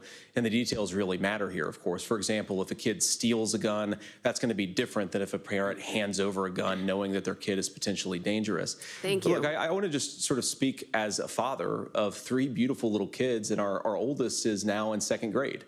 And like a lot of parents, we send our kids to school with such hope and such joy and such pride at their little faces on the first day of school. And we know, unfortunately, that a lot of kids are going to experience this terrible epidemic of gun violence. And of course, our hearts go out to the families that are affected by this terrible stuff. And we do have to do better. And I think that Governor Walz and I actually probably agree that we need to do better on this. The question is just how do we actually do it? Now, here's something that really bothers me and worries me about this epidemic of violence. The gross majority, close to 90% in some of the statistics I've seen, of the gun violence in this country is committed with illegally obtained firearms. And while we're on that topic, we know that thanks to Kamala Harris's open border, we've seen a massive influx in the number of illegal guns run by the Mexican drug cartels. So that number, the amount of illegal guns in our country is higher today than it was 3.5 years ago. But what do we do about the schools? What do we do to protect our kids? And I think the answer is, and I say this not loving the answer, because I don't want my kids to go to school in a school that feels unsafe or where there are visible signs of security. But I unfortunately think that we have to increase security in our schools. We have to make the doors lock better. We have to make the doors stronger. We've got to make the windows stronger. And of course, we've got to increase school resource officers, because the idea that we can magically wave a wand and take guns out of the hands of bad guys, it just doesn't fit with recent experience. So we've got to make our schools safer. And I think we've got to have some common sense bipartisan solutions for how to do that. It's fair. Governor, you have 2 minutes. Well, I think all the parents watching tonight, this is your biggest nightmare. Look, I got a 17-year-old, and he witnessed a shooting at a community center playing volleyball. Those things don't leave you. As a member of Congress. He witnessed a shooting at a community center. Is he just spitting out just like stories or whatever? I mean, because we can't trust you anymore. All right, continue. Shooting at a community center. I sat in my office, So bizarre. surrounded by dozens of the Sandy Hook parents, and they were looking at Is this my another 7-year-old knucklehead moment? picture on the wall. Their 7-year-old were dead, and they were asking us to do something. And look, I'm a hunter. I own firearms. The vice president is. We understand that the Second Vice Amendment President is what? is there, but our first responsibility is to our kids to figure this out. In Minnesota, we've enacted enhanced red flag laws, enhanced background checks, and we can start to get data. But here's the problem. If we really want to solve this, we've got folks that won't allow research to be even done on gun violence. And this idea that we should just live with it, here's what I do think, that this is a good start to the conversation. I 100% believe that Senator Vance hates it when these kids, it's abhorrent and it breaks your heart. I agree with that. But that's not far enough when we know there are things that work. I've spent time in Finland and seen some Finnish schools. They don't have this happen, even though they have a high gun ownership rate in the country. There are reasonable things that we can do We to also make don't have a an open difference. border. It's not infringing on your Second Amendment. And the idea to have some of these weapons out there, it just doesn't make any sense. Kamala Harris, as an attorney general, worked on this issue. She knows that it's there. No one's trying to scaremonger and say we're taking your guns, but I ask all of you out there, do you want she your did. schools She did say hardened that. to look She like said a she was going to fort? come after guns. Is that what we have to go when we know there's countries around the world that their children aren't practicing these types of drills? They're being kids. We owe it to them to get a fix. These are things that shouldn't be that difficult. You can still keep your firearms, and we can make a difference. We have to. If you're listening tonight, this breaks your heart. Senator. Tim, first of all, I didn't know that your 17-year-old witnessed a shooting. And I'm sorry about that, and I hope that he's doing okay. Christ have mercy. It is awful. And I appreciate what Tim said, actually, about Finland, because I do think it illustrates some of the frankly, weird differences between our own country's gun violence problem and Finland. Is, okay, first of all, we have way higher rates of mental health abuse, or mental health substance abuse. We have way higher rates of depression, way higher rates of anxiety. We unfortunately have a mental health crisis in this country that I really do think that we need to get to the root causes of, because I don't think it's the whole reason why we have such a bad gun violence problem, but I do think it's a big piece of it. Yes. Another driver of the gun violence epidemic, especially that affecting our kids, it doesn't earn as many headlines, but is the terrible gun violence problem in a lot of our big cities. And this is why we have to empower law enforcement to arrest the bad guys, put them away, and take gun offenders off the streets. I think there's a whole host of things that we can do here, but I do think at our schools we've got to talk about more security. Senator, thank you. Governor, you previously opposed an assault weapons ban, but it only later in your political career did you change your position. Why? Yeah, I sat in that office with those Sandy Hook parents. I've become friends with school shooters. I've seen it. Look, the NRA, I was an NRA guy for a long time. They used to teach gun safety. I'm of an age where my shotgun was in my car so I could pheasant hunt. I've become friends with... Did you change your position? Why? Yeah, I sat in that office with those Sandy Hook parents. I've become friends with school shooters. I've seen it. Look, the NRA, I was an NRA guy for a long time. They used to teach gun safety. I'm of an age where my shotgun was in my car so I could pheasant hunt after football practice. That's not where we live today. And several things I want to mention on this is, talking about cities and where it's at, the number one where the most firearm deaths happen in Minnesota are rural suicides. What? And we have an epidemic of in children the literal getting guns hell and shooting themselves. And so we have, and we should look at all of the issues. Making sure folks have health care and all that, but I want to be very careful. This idea of stigmatizing mental health, just because you have a mental health issue doesn't mean you're violent. And I think what we end up doing is we start looking for a scapegoat. He's not trying to Sometimes stigmatize it, you dummy. It's just the guns. And there are it's things not that you just can do the about guns. it. The guns don't shoot themselves, dummy. And I think this is a healthy I conversation. become friends with school shooters. I think there's a capacity to Holy find cannoli. solutions on this that work. We got to make that into a T-shirt. I become friends with school shooters. Thank you, Margaret. I'm a knucklehead. Let's Good turn now to the Lord, top what a contributor to disaster. inflation, the high cost of housing and rent. There's a shortage of more than 4 million homes in the United States, and that contributes What is to the going high housing on? crisis. Governor Walz, the Someone's Harris going to have to campaign fact check promises the fact that his son $25,000 down witnessed a payment community assistance for center first-time shooting, too. homebuyers Somebody's got and to a figure that out. $10,000 tax credit. They also promise to build 3 million new homes. Whoa. Where are you building these homes, and won't handing out that kind of money just drive up prices higher? No, it's not handing out. We have, first, let me say this issue of housing, and I think those of you listening on this, the problem we've had is that we've got a lot of folks that see housing as another commodity. It can be bought up, it can be shifted, it can be moved around. Those are not folks living in those houses. Those of you listening tonight, that house is a big deal. I bought and owned one house in my life. My mom still lives in the house where I was. And when I think of a house, I'm thinking of Christmas services after midnight mass where you go with your family. We need to make it more affordable. And one of the things, as I said, this program that the Vice President is pushing forward and bringing a new way of approaching this is something we're doing in Minnesota from that lead. We in the state invested in making sure our housing was the biggest investment that we'd ever made in housing.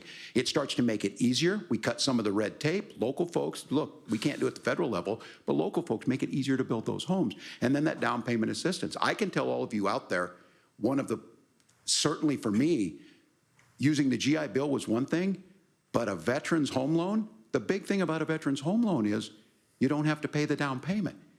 Those are things that make it there. Now, look, you're going to pay it back, and you're going to pay your mortgage. Those are things that we know in the long run, the appreciated value, the generational wealth that's created from it. And I will give Minneapolis an example. Minneapolis is the one city where we've seen the lowest inflation rates.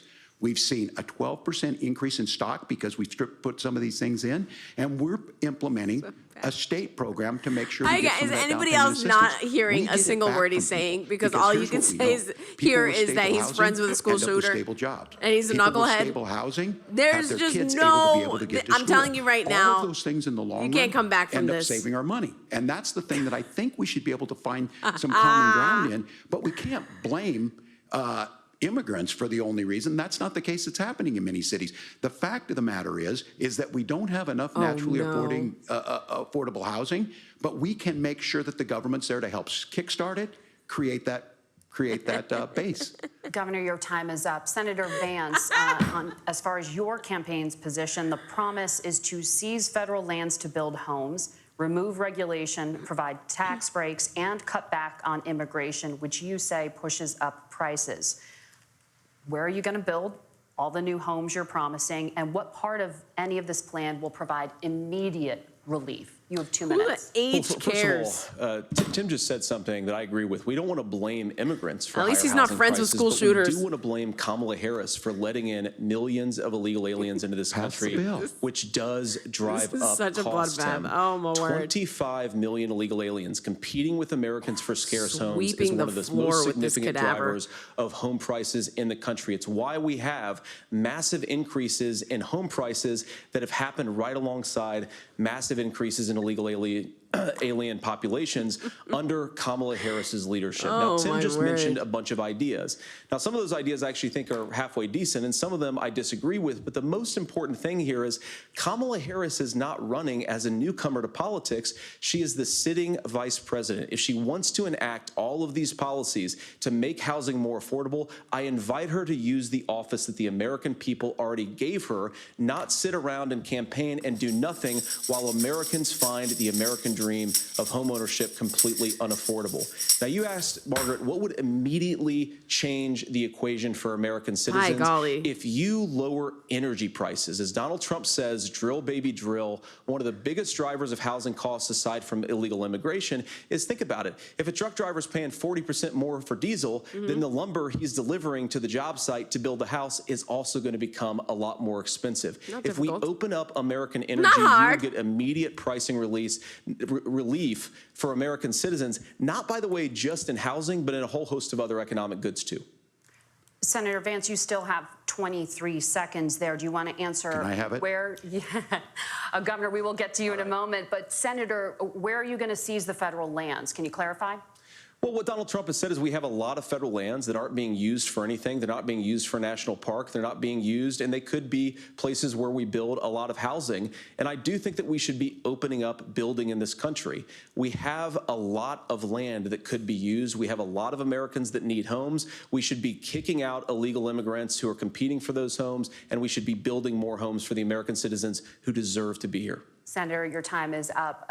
Governor, I do want to let you respond to the allegation dunk. that I the mean, vice president is JD. letting in.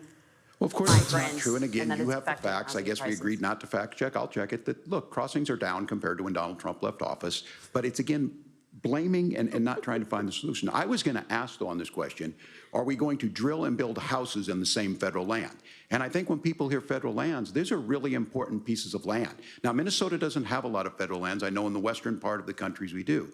There's not a lot of federal lands in and around Minneapolis, for example. No, we're gonna So get the hell out of Minneapolis, I all don't right? understand the federal lands issue unless we see this, and I worry about this as someone who cares deeply about our national parks and our federal lands. Look, Minnesota, we protect these things. We've got about 20% of the world's fresh water. These lands protect. They're there for a reason. They belong to all of us.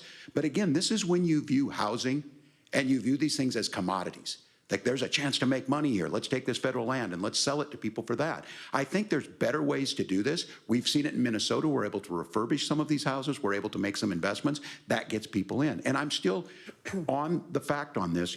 Economists, Senator Vance, you said you don't like the economists. Which economists are saying that it is immigrants that's adding to the cost? Governor, Where's your the study? time is up. But Senator, on that point, I'd like for you to clarify. There are many contributing factors to high housing costs. What evidence do you have that migrants are part of this problem? Well, there's a Federal Reserve study that we're happy to share after the debate. We'll put it up on social media, actually, that really drills down on the connection between increased levels of migration, especially illegal immigration, and higher housing prices. Now, of course, Margaret, that's not the entire driver of higher housing prices. It's also the regulatory regime of Kamala Harris. Look, we are a country of builders. We're a country of doers. We're a country of explorers. But we increasingly have a federal administration that makes it harder to develop our resources, makes it harder to build things, and wants to throw people in jail for not doing everything exactly as Kamala Harris says they have to do. And what that means is that you have a lot of people who would love to build homes who aren't able to build homes. I actually agree with Tim Walz. We should get out of this idea of housing as a commodity. But the thing that has most turned housing into a commodity is giving it away to millions upon millions of people who have no legal right to be here. What are the federal regulations? I deal with this as a governor. You can very quickly reply. Figure it out. I get this as a governor, and I don't necessarily disagree with that in some cases, many of those are local, many of them are state. I don't know which ones are federal, but I think whenever we talk regulations, Poly market just continues to go down. They can get rid of for them. Walz. I think you want to be able to get out of your house in a fire. I think you want to make sure that it's fireproof and those types of things. So which are the regulations? Because the vice president's not responsible for those. Congress writes those. Governor, thank you. Gentlemen, we have a lot to get to. You're passionate about the housing crisis, I can tell. But Nora? Thank you. One of the top problems facing Americans is the high cost of health care. Senator Vance, at the last presidential debate, former President Trump was asked about replacing the Affordable Care Act. In response, he said, "I have concepts of a plan." Since then, Senator, you've talked about changing how chronically ill Americans get health insurance. Can you explain how that would work? And can you guarantee that Americans with pre-existing conditions I wonder if he'll name Robert more? Kennedy I'll give you Jr. 2 minutes. Well, of course, we're going to cover Americans with pre-existing conditions. In fact, a lot of my family members have gotten health care. I believe, members of my family actually got private health insurance, at least for the first time, switched off of Medicaid onto private insurance for the first time under Donald Trump's leadership. And I think that, a lot of people have criticized this concepts of a plan remark. Look, it's very simple common sense. I think as Tim Walz knows from 12 years in Congress, you're not going to propose a 900-page bill standing on a debate stage. It would bore everybody to tears, and it wouldn't actually mean anything because part of this is the give and take of bipartisan negotiation. Wow. Now, when Donald Trump was actually president, and again, he has a record to be proud of, prescription drugs fell in 2018 for the first time in a very long time. Under Kamala Harris's leadership, prescription drugs are up about 7%. Under Donald Trump's entire 4 years, they were up about 1.5%.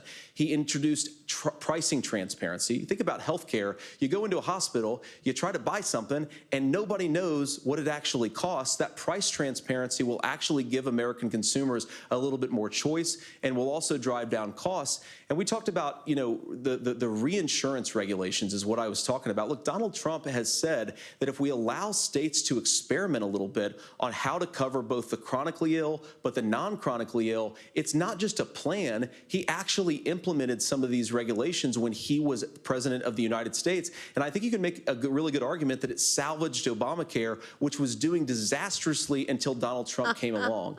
I think this is an important point about President Trump. Of course, you don't have to agree with everything that President Trump has ever said or ever done. But when Obamacare was crushing under the weight of its own regulatory burden and healthcare costs, Donald Trump could have destroyed the program. Instead, he worked in a bipartisan way to ensure that Americans had access to affordable care. It's not perfect, of course, and there's so much more that we can do, but I think that Donald Trump has earned the right to put in place some better healthcare policies. He's earned it because he did it successfully the first time. Governor? Wow. All right, here's where being an old guy gives you some history. I was there at the creation of the ACA. Nobody cares. And the reason it was so important is I come from a major healthcare state, home of the Mayo Clinic, home to Medical Alley. Is it just the TV, 3M, or why did his Medtronic, face turn so we red? understand healthcare. It's why we're ranked first on affordability and accessibility and stressed out. quality of healthcare. And so what I know is under Kamala Harris, More people are covered than they have before. And those of you listening, this is critical to you. Now, Donald Trump all of a sudden wants to. Go back and remember this.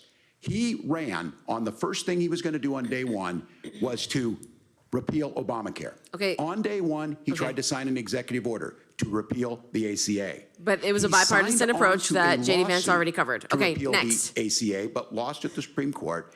And he would have repealed the ACA had it not been for the courage of John McCain to save that bill. Now, fast forward, what that means to you is you lose your pre-existing conditions. If you're sitting at home and you got asthma, too bad. If you're a woman, probably not. Broke your foot during football, might kick you out. Your kids get kicked out when they're 26. Kamala Harris negotiated drug prices for the first time with Medicare. We have 10 drugs that will come online, the most common ones that'll be there. But look, this issue, and when Donald Trump said, I've got a concept of a plan, it cracked me up as a fourth grade teacher because my kids would have never given me that. But what Senator Vance just explained might be worse than a concept, because what he explained is pre-Obamacare. And I'll make this as simple as possible because I have done this for a long time.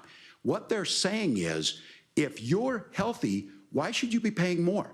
So what they're going to do is let insurance companies pick who they insure, because guess what happens? You pay your premium, it's not much. They figure they're not going to have to pay out to you. But those of you a little older, gray, got cancer, you're going to get kicked out of it. That's why the system didn't work. Kamala Harris will protect and enhance the ACA. Governor, thank you. Senator, you have not yet explained how you would protect people with pre-existing conditions or laid out that plan. Well, look, we currently have laws and regulations in place right now that protect people with pre-existing conditions. We want to keep those regulations in place, but we also want to make the health insurance marketplace function a little bit better. Now, what Governor Walz just said is actually not true. A lot of what happened and the reason that Obamacare was crushing under its own weight is that a lot of young and healthy people were leaving the exchanges. Donald Trump actually helped address that problem, and he did so in a way that preserved people's access to coverage who had pre-existing conditions. But again, something that these guys do is they make a lot of claims about if Donald Trump becomes president, all of these terrible consequences are going to ensue. But in reality, Donald Trump was president, inflation was low, take-home pay was higher, and he saved the very program from a Democratic administration that was collapsing and would have collapsed absent his leadership. He did his job, which is govern in a bipartisan way and get results, not just complain about problems, but actually solve them. Governor, did enrollment under the Affordable Care Act go up under the Trump administration? It's higher now that we've seen it go up. Look, people are using it. The system works. And the question about this of young people or whatever, that's the individual mandate piece of this. And Republicans fought tooth and nail saying, well, Americans should be free to do this. Well, then what happens is— So you think the individual mandate's a good idea? I think the idea of making sure the risk pool is broad enough to cover everyone, that's the only way insurance works. When it doesn't, it collapses. You are asking pre-ACA where we get people out. Look, people know that they need to be on health care. People expect it to be there. And when we are able to make it, and we are making it this way, when we incentivize people to be in the market, when we help people who might not be able to afford it get there, and we make sure then when you get sick and old, it's there for you. Because I heard people say, well, I don't want to buy into Medicare or whatever. Good luck buying health care once you get past 70. So look, the ACA works. We can continue to do better. Kamala Harris did that. The way she made everything better was negotiating those 10 drugs on Medicare for the first time in American history. Thank you. Margaret? Can I address that? I apologize. We're out of time. We have a number of subjects to discuss. Margaret? Let's talk about families in America. There is a child care crisis in this country, and the United States is one of the very few developed countries in the world without a national paid leave program for new parents. Governor Walz, you've said that if Democrats win both the White House and Congress, this is a day one priority for you. How long should employers be required to pay workers while they are home taking care of their newborns? You have 2 minutes. Yeah, well, that's negotiable, and that's what Congress worked. But here's what the deal is. Americans sitting out there right now, you may work for a big company. Look, we're home in Minnesota to some of the largest Fortune 500 companies. Kamala Harris knows that in California. Those companies provide paid family medical leave. One is, I think they're moral and they think it's a good thing, but it also keeps their employees healthy. We in Minnesota passed a paid family medical leave. You have a child, you and I had to go back to work 5 days after my kids were born. This allows you to stay home a certain amount of time. What we know is that gets the child off to a better start, the family works better, we stay in their employers, we get more consistency in that. Childcare. So Kamala Harris has made it a priority. We implemented it in Minnesota, and we see growth. That's how you become a pro-business state. But the negotiations on it, and here's the issue, those big companies are able to offer it. Those of you out there who don't have it, just imagine what happens if you get cancer or your child gets sick. We know what happens. You end up staying home. In some places, that means That's why no we need paycheck, to make 'cause you've got no America protection healthy on that. again. This Hey! is the case of an economy that Donald Trump has set for the wealthiest amongst us. He's willing to give those tax breaks to the wealthiest. He's willing to say, bust those unions up, do whatever. What we're saying is the economy works best when it works for all of us. And so a paid family medical leave program, and I will tell you, go to the families or go to the businesses and ask them. As far as childcare on this, you have to take it at both the supply and the demand side. You can't expect the most important people in our lives to take either our children or our parents to get paid the least amount of money. And we have to make it easier for folks to be able to get into that business and then to make sure that folks are able to pay for that. We were able to do it in Minnesota, and I'm still telling you this. We were listed as the best state. We're still in crisis on this.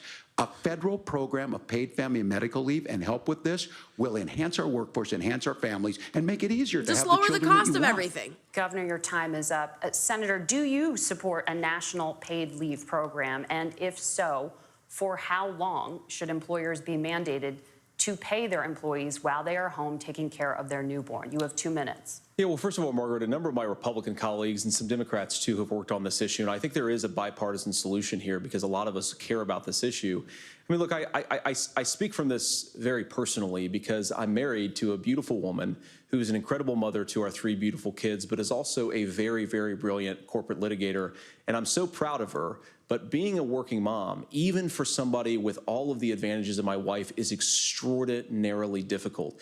And it's not just difficult from a policy perspective. She actually had access to paid family leave because she worked for a bigger company. But the cultural pressure on young families and especially young women, I think makes it really hard for people to choose the family model they want. A lot of young women would like to go back to work immediately. Some would like to spend a little time home with the kids. Some would like to spend longer at home with the kids. We should have a family care model that makes choice possible. And I think this is a very important substantive difference between Donald Trump and Kamala Harris's approach. I mean, look, if you look at the federal programs that we have that support paid family leave right now, the Community Development Block Grant, and there's another block grant program that spends a lot of money from the federal government. These programs only go to one kind of child care model. Let's say you'd like your church maybe to help you out with child care. Maybe you live in a rural area or an urban area and you'd like to get together with families in your neighborhood to provide child care in the way that makes the most sense. You don't get access to any of these federal monies. We want to promote choice in how we deliver family care and how we promote child care because, look, it is unacceptable.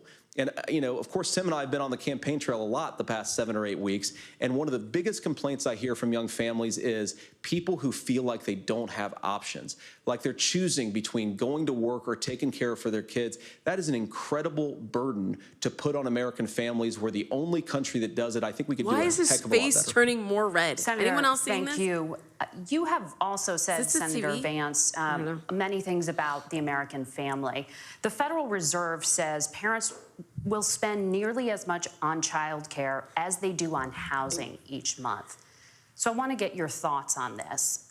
President Trump recently said, as much as child care is talked about as being expensive, it's relatively speaking not very expensive compared to the kinds of numbers we'll be taking in. Is President Trump committed to the $5,000 per child tax credit that you have described? You have 1 minute. Well, what President Trump said, Margaret, I just want to defend my running mate here a little bit. Go ahead, sir. We're going to be taking in a lot of money by penalizing companies for shipping jobs overseas and penalizing countries who employ slave laborers and then ship their products back into our country and undercut the wages of American workers. It's the heart of the Donald Trump economic plan.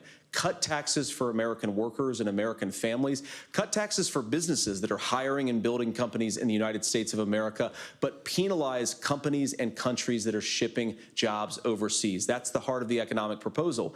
And I think what President Trump is saying is that when we bring in this additional revenue with higher economic growth, we're going to be able to provide paid family leave, child care options that are viable and workable for a lot of American families. Can you clarify how that will solve the child care shortage?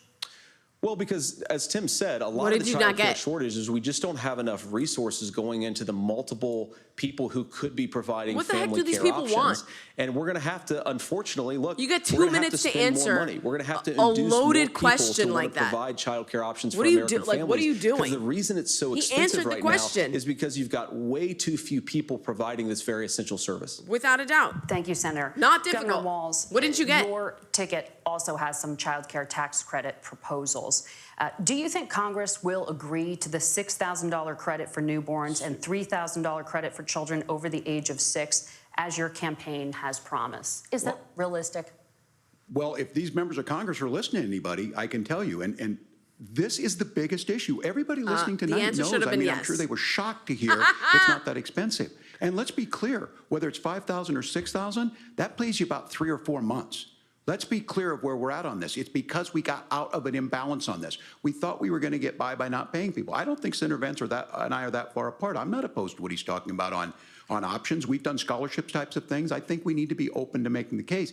But the issue here is, the question you asked is, you're not going to pay for it with these tariffs. That's just adding another $4,000 on the family and taking less. So not only do they not get the money to pay for that, that's not how that works. $4,000 in the hole. That's Wharton School. That's his alma mater. Not how that works. And so I think the issue here is, if those members of Congress, I can't believe they're not. When I go to businesses, sure, they'll talk about taxes sometime, but they will lead with childcare and they will lead with housing, because we know the problem is, especially in a state like Minnesota, we need more workers because our economy's growing, but we need the workforce.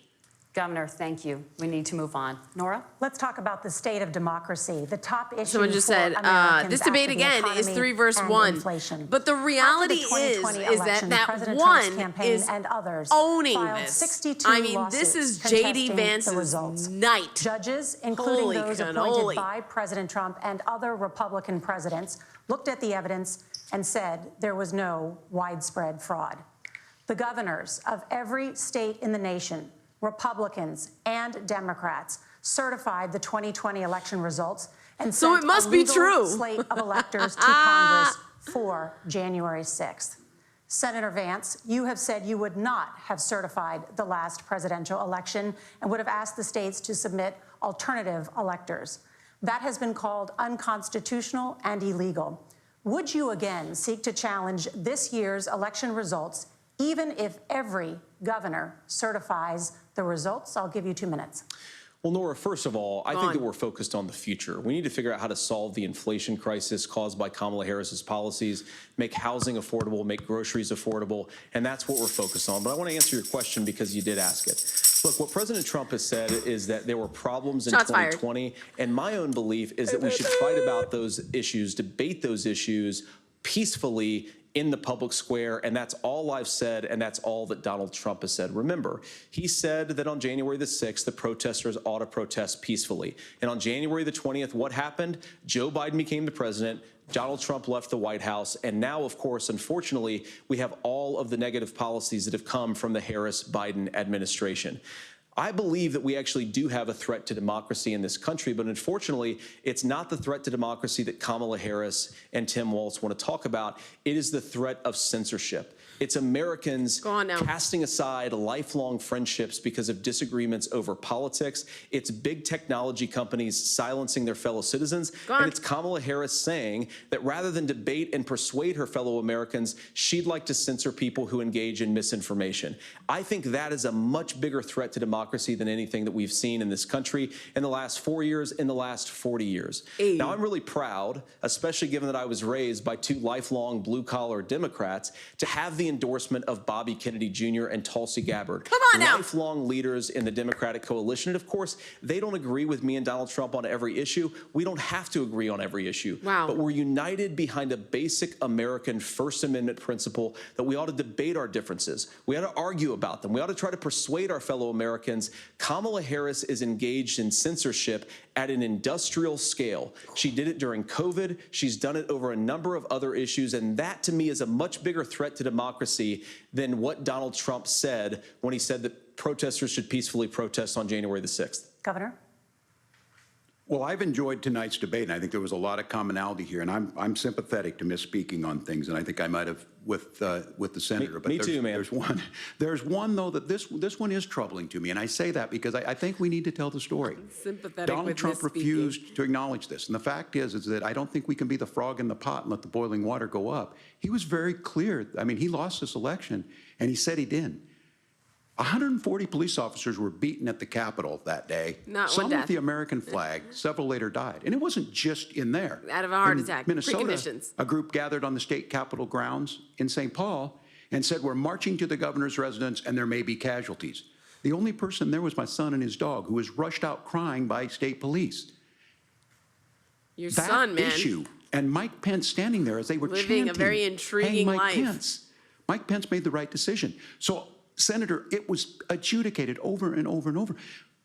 I worked with kids long enough to know, and I said as a football coach, sometimes you really want to win, but the democracy is bigger than winning an election. You shake hands, and then you try and do everything you can to help the other side win. That's what was at Help stake the here. other side now, the thing win? I'm most concerned about is What kind of coach are you? the idea that Sometimes you imprisoning shake hands and let your the other political side opponents, win. already laying the What? groundwork for people not accepting this. And a president's words matter. A president's words matter. Yeah. People hear that. So I think So why this do you issue lie of so much, settling our Waltz? differences at the ballot box, shaking hands when we lose, being honest about it, but to deny what happened on January 6th, the first time in American history that a president or anyone tried to overturn a fair election and the peaceful transfer of power. And here we Didn't are happen. 4 years later in the same boat. I will tell you this, that when this is over, we need to shake hands this election, and the winner needs to be the winner. This has got to stop. It's tearing our country apart. Margaret? Shake hands. Senator Vance, did you want to respond to that? Yeah, well, look, Tim, first of all, it's really rich for Democratic leaders to say that Donald Trump is a unique threat to democracy when he peacefully gave over power on January the 20th, Without as a we've doubt. done for 250 years in this country. We are going to shake hands after this debate and after this election. And of course, I hope that we win, and I think we're going to win. But if Tim Walz is the next vice president, he'll have my prayers, he'll have my best wishes, and he'll have my help whenever he wants it. But we have to remember that for years in this country, Democrats protested the results of elections. Hillary Clinton in 2016 said that Donald Trump had the election stolen by Vladimir Putin because the Russians bought like $500,000 Russian collusion. worth Do you remember of that, Facebook Waltz? ads. This has been going on for a long time. Dang, and if we want dude. to say that we need to respect the results of the election, I'm on board. But if we want to say, as Tim Walz is saying, that this is just a problem that Republicans have had, Come I on. don't buy that. You better say that, sir. Governor. Wow, January 6th bravo, was not bravo. Facebook ads. And I think a revisionist history on this. Look, I don't understand how we got to this point. But the issue was that happened. Donald Trump can do it. And all of us say there's no place for this. It has massive repercussions. This idea that there's censorship to stop people from threatening to kill someone, threatening to do something, that's not censorship. Censorship is book banning. We've seen that. We've seen that brought up. No, it's not. I just think for That is everyone not tonight, censorship. and I'm going to thank Senator Vance. I think this is the conversation they want to hear. And I think there's a lot of agreement, but this is one that we are miles apart on. This was a threat to our democracy in a way that we had not seen. And it manifested itself because of Donald Trump's inability to say. He is still saying he didn't lose the election. I would just ask that. Did he lose the 2020 election? Tim, I'm focused on the future. Did Kamala Harris censor Americans from speaking their mind in the wake of the 2020 COVID situation? That is a damning non-answer. It's a damning non-answer for you to not talk about censorship. Obviously, Donald Trump and I think that there were problems in 2020. We've talked about it. I'm happy to talk about it further. But you guys attack us for not believing in democracy. The most sacred right under the United States democracy is the First Amendment. Yes, sir. You yourself have said And it shall there's not be no infringed. First Amendment right to misinformation. Kamala Harris wants to use the threatening or power hate of speech. government and big tech to silence people from speaking their minds. That He's is a threat to pro-censorship. democracy that will long outlive this present political moment. I would like Democrats and Republicans to both reject censorship. Hey. Let's persuade one another. Let's argue about ideas, Yes, and then let's amen. come together afterwards. You Come on can't now. yell fire in a crowded theater. That's the test. That's the Supreme Court test. Tim, fire in a crowded What? theater. You guys wanted to kick people off of Facebook for saying that toddlers shouldn't Senator, wear the governor masks. does That's have not the floor. Fire in a crowded theater. That is criticizing the policies of the government, which is the right of every American. Senator, the governor does have the floor for 1 minute to Please. respond to you. Yeah, well, I don't run Facebook. What I do know is I see a candidate out there who refused, and now again, and this I'm pretty shocked by this. He lost the election.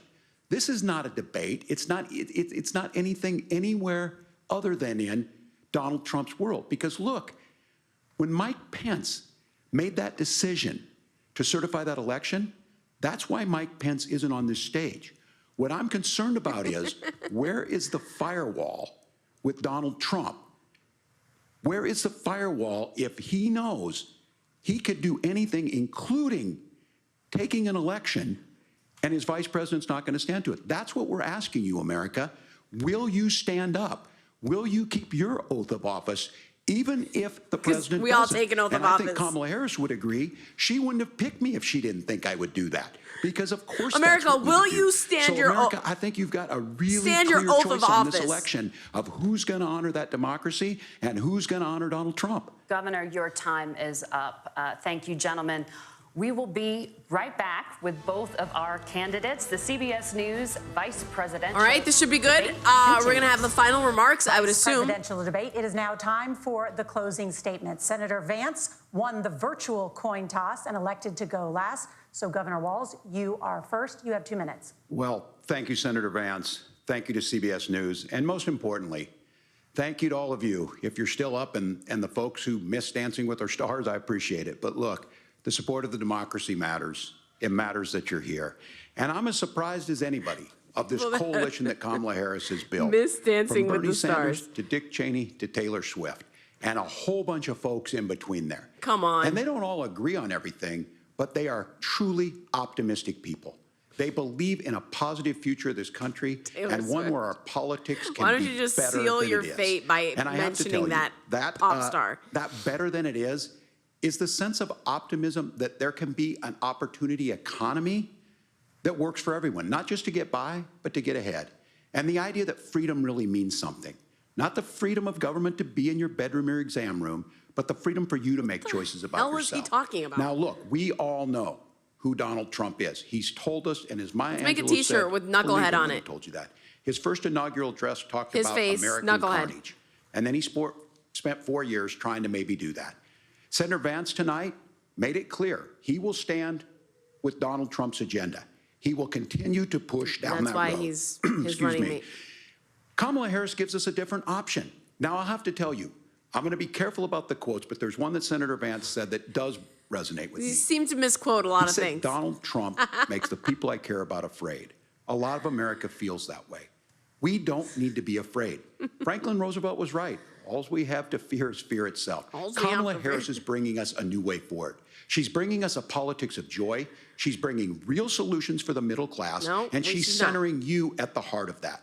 All the while asking everyone, join this movement, make your voices heard. Let's look for a new day where everybody gets that opportunity and everybody gets a chance to thrive. I humbly ask for your vote on November 5th for Kamala Harris. Governor Walz, thank you. Senator Vance, your closing statement. Well, I want to thank Governor Walz, you folks at CBS, and of course the American people for tuning in this evening. And one of the issues we didn't talk about was energy. And I remember when I was being raised by my grandmother, when she didn't have enough money to turn on the heat some nights because Ohio gets pretty cold at night and because money was often very tight. And I believe, as a person who wants to be your next vice president, that we are a rich and prosperous enough country where every American, whether they're rich or poor, ought to be able to turn on their heat in the middle of a cold winter night. That's gotten more difficult thanks to Kamala Harris's energy policies. I believe that whether you're rich or poor, you ought to be able to afford a nice meal for your family. That's gotten harder because of Kamala Harris's policies. I believe that whether you're rich or poor, you ought to be able to afford to buy a house. You ought to be able to live in safe neighborhoods. You ought to not have your communities flooded with fentanyl. And that, too, has gotten harder with because of Kamala Harris's policies. Now, I've been in politics long enough to do what Kamala Harris does when she stands before the American people and says that on day one, she's going to work on all these challenges I just listed. She's been the vice president for 3.5 years. Day one was 1,400 days ago, and her policies have made these problems worse. Now, I believe that we have the most beautiful country in the world. I meet people on the campaign trail who can't afford food, but have the grace and generosity to ask me how I'm doing and to tell me they're praying for my family. What that has taught me is that we have the greatest country, the most beautiful country, the most incredible people anywhere in the world. But they're not going to be able to achieve their full dreams with the broken leadership that we have in Washington. They're not going to be able to live their American dream if we do the same thing that we've been doing for the last 3.5 years. We need change. We need a new direction. We need a president who has already done this once before and did it well. Please vote for Donald Trump. And whether you vote for me or vote for Tim Walz, I just want to say I'm so proud to be doing this, and I'm rooting for you. God bless you, and good night. Senator Vance, thank you. And thank you both for participating in the only vice presidential debate of this election cycle. I'm Margaret Brennan. And I'm Norah O'Donnell. And a reminder, there are just 35 days until Election Day. Please get out and vote. And for all of us here at CBS News, thank you and good night. Wow. I mean, all right, come back to me. J.D. Vance cleaned up. I mean, he mopped the floor with Walz. There's just no other way of putting it. You're going to take away, the takeaways here are J.D. Vance, his bipartisan comments, very united. Everything that he was doing, he was taking into consideration the Democrats, okay? The other side, if you will. Then you have Walz's performance was just a train wreck. I mean, from the "I'm a knucklehead" comment, I misremembered, to I've become friends with school shooters, to the reality, there it is. Here's your t-shirt for tonight. Let me tell you, I'm kidding. It's just so bad. It's just so bad. It's a train wreck. You know, with the presidential debate, you know, the one key takeaway from Kamala Trump debate was they're eating the dogs, they're eating the cats. The key moment here is I've become friends with school shooters, no doubt, or I'm a knucklehead. That's the only two things to come out of this debate, and it's tragic. I mean, I think there's something off with this guy. I think he's a genuinely nice guy. I'm sure he's you know, he made it pretty far in Minneapolis, et cetera, et cetera. He seemed very, just like a good camaraderie. He wasn't taking any low blows, if you will. I mean, not that he could, okay, because I'm pretty sure J.D. Vance, he was taking it easy on our friend here, Walz. It was a bloodbath. I will say that for sure. And it's good to finally be on this side, okay, because the last debate, it was a little bit tough for me, okay? I was really stressed out. And so this is quite a turn of events here with this administration, Trump versus Harris. What else did I want to say? I can't remember what I wanted to say.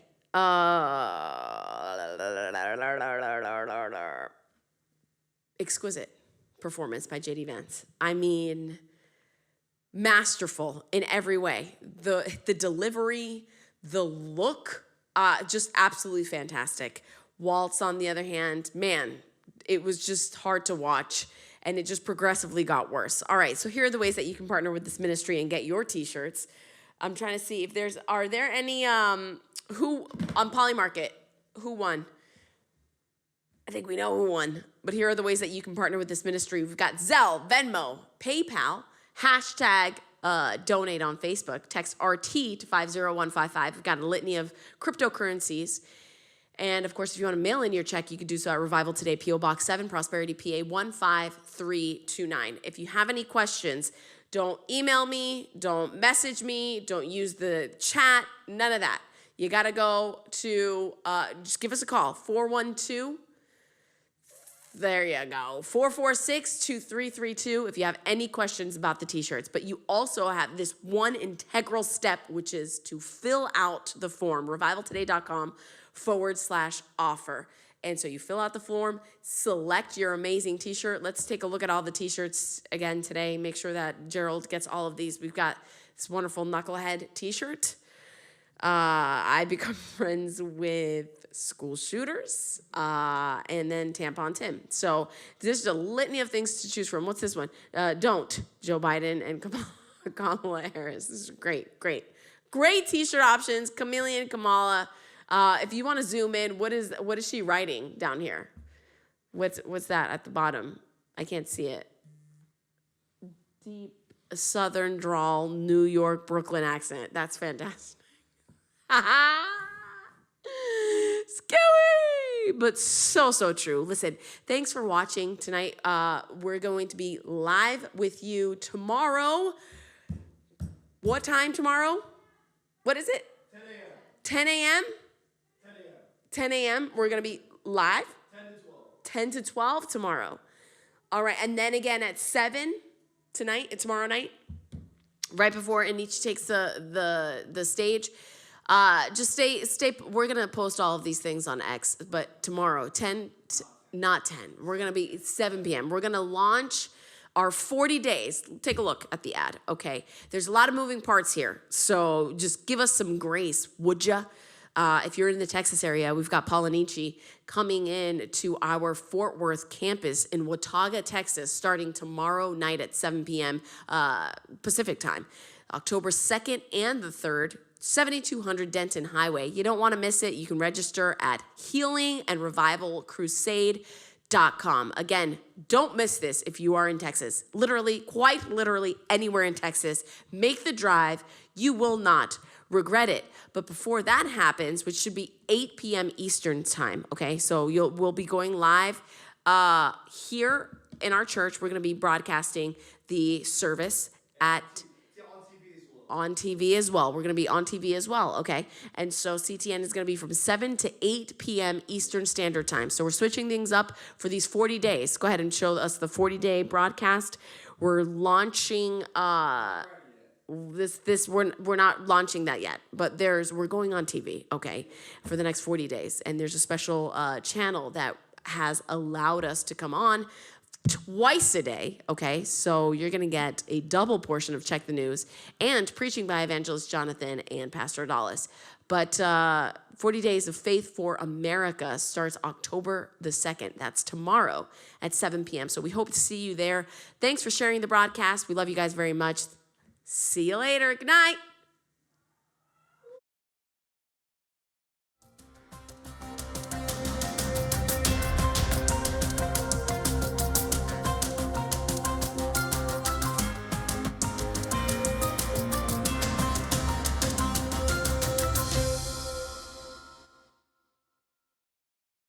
What's it like seeing so many Republicans in Manhattan, so many Trump supporters in Manhattan? Does that surprise you? No, not at all.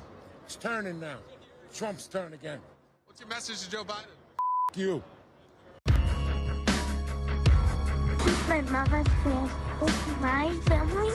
I never would have dreamed in a million years I'd see so many struggling Americans defies belief. We share the same fears and the same mountain grief. It's like a wave of desperation crashing over me. So many lives roughed up, so much anger strained in each and every direction. I feel the pain, and straight through the radio waves, the fake news plays till it stays stuck in your head for days and days. Who would have thought biding your time, just trying to survive, just towing their line, just scraping all your nickels and dimes, that they would ruin everything and break the world like this. I kept on telling you that they would turn it all to shit. I know I hate a nervous puppet master globalist powers, cause they lie about me every day for hours and hours, and now they're trying to bring me down with the government. I'm loving it. They built the world on bullshit, and now we taking it on. Fight in America, there ain't no hope for your kids. kids. Fight America, illegals and inflation shit. Fight America, never seen crime like this. We give it everything, tell me this ain't all we get. Fight America, there ain't no hope for your kids. Fight America, illegals and inflation shit. Fight America, never seen crimes like this. We give it everything, tell me this ain't all we get.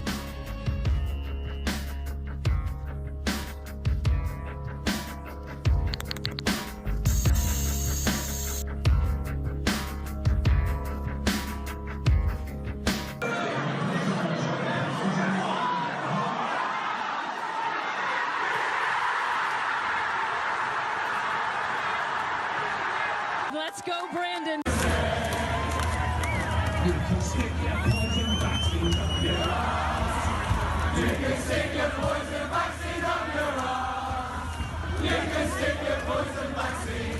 Stick your poison vaccine. Stick your poison vaccine up your arm. Why are you detaining me? You about to lose your job. You about to lose your job. Get this dance. You about to lose your job because you are detaining me for nothing. You about to lose your job. You about to lose your job. Get this dance. You about to lose your job. Oh my goodness. You about to lose your job. Get this dance. You about to lose your job. Get this dance. You about to lose your job because you are detaining me for nothing. You about to lose your job. Get this dance. You about to lose your job. Get this dance. You about to lose your job because you are detaining me for nothing. You about to lose your job. Get this dance. You about to lose your job. Get this dance. You about to lose your job. Get this dance. You about to lose your K-O-B. You about to lose your job. Get this dance. You about to lose your job. Get this dance. You about to lose your job. Oh my goodness. It's you, boy. Is it worth you losing your job? Cause you bought to. Cause you ain't got no reason.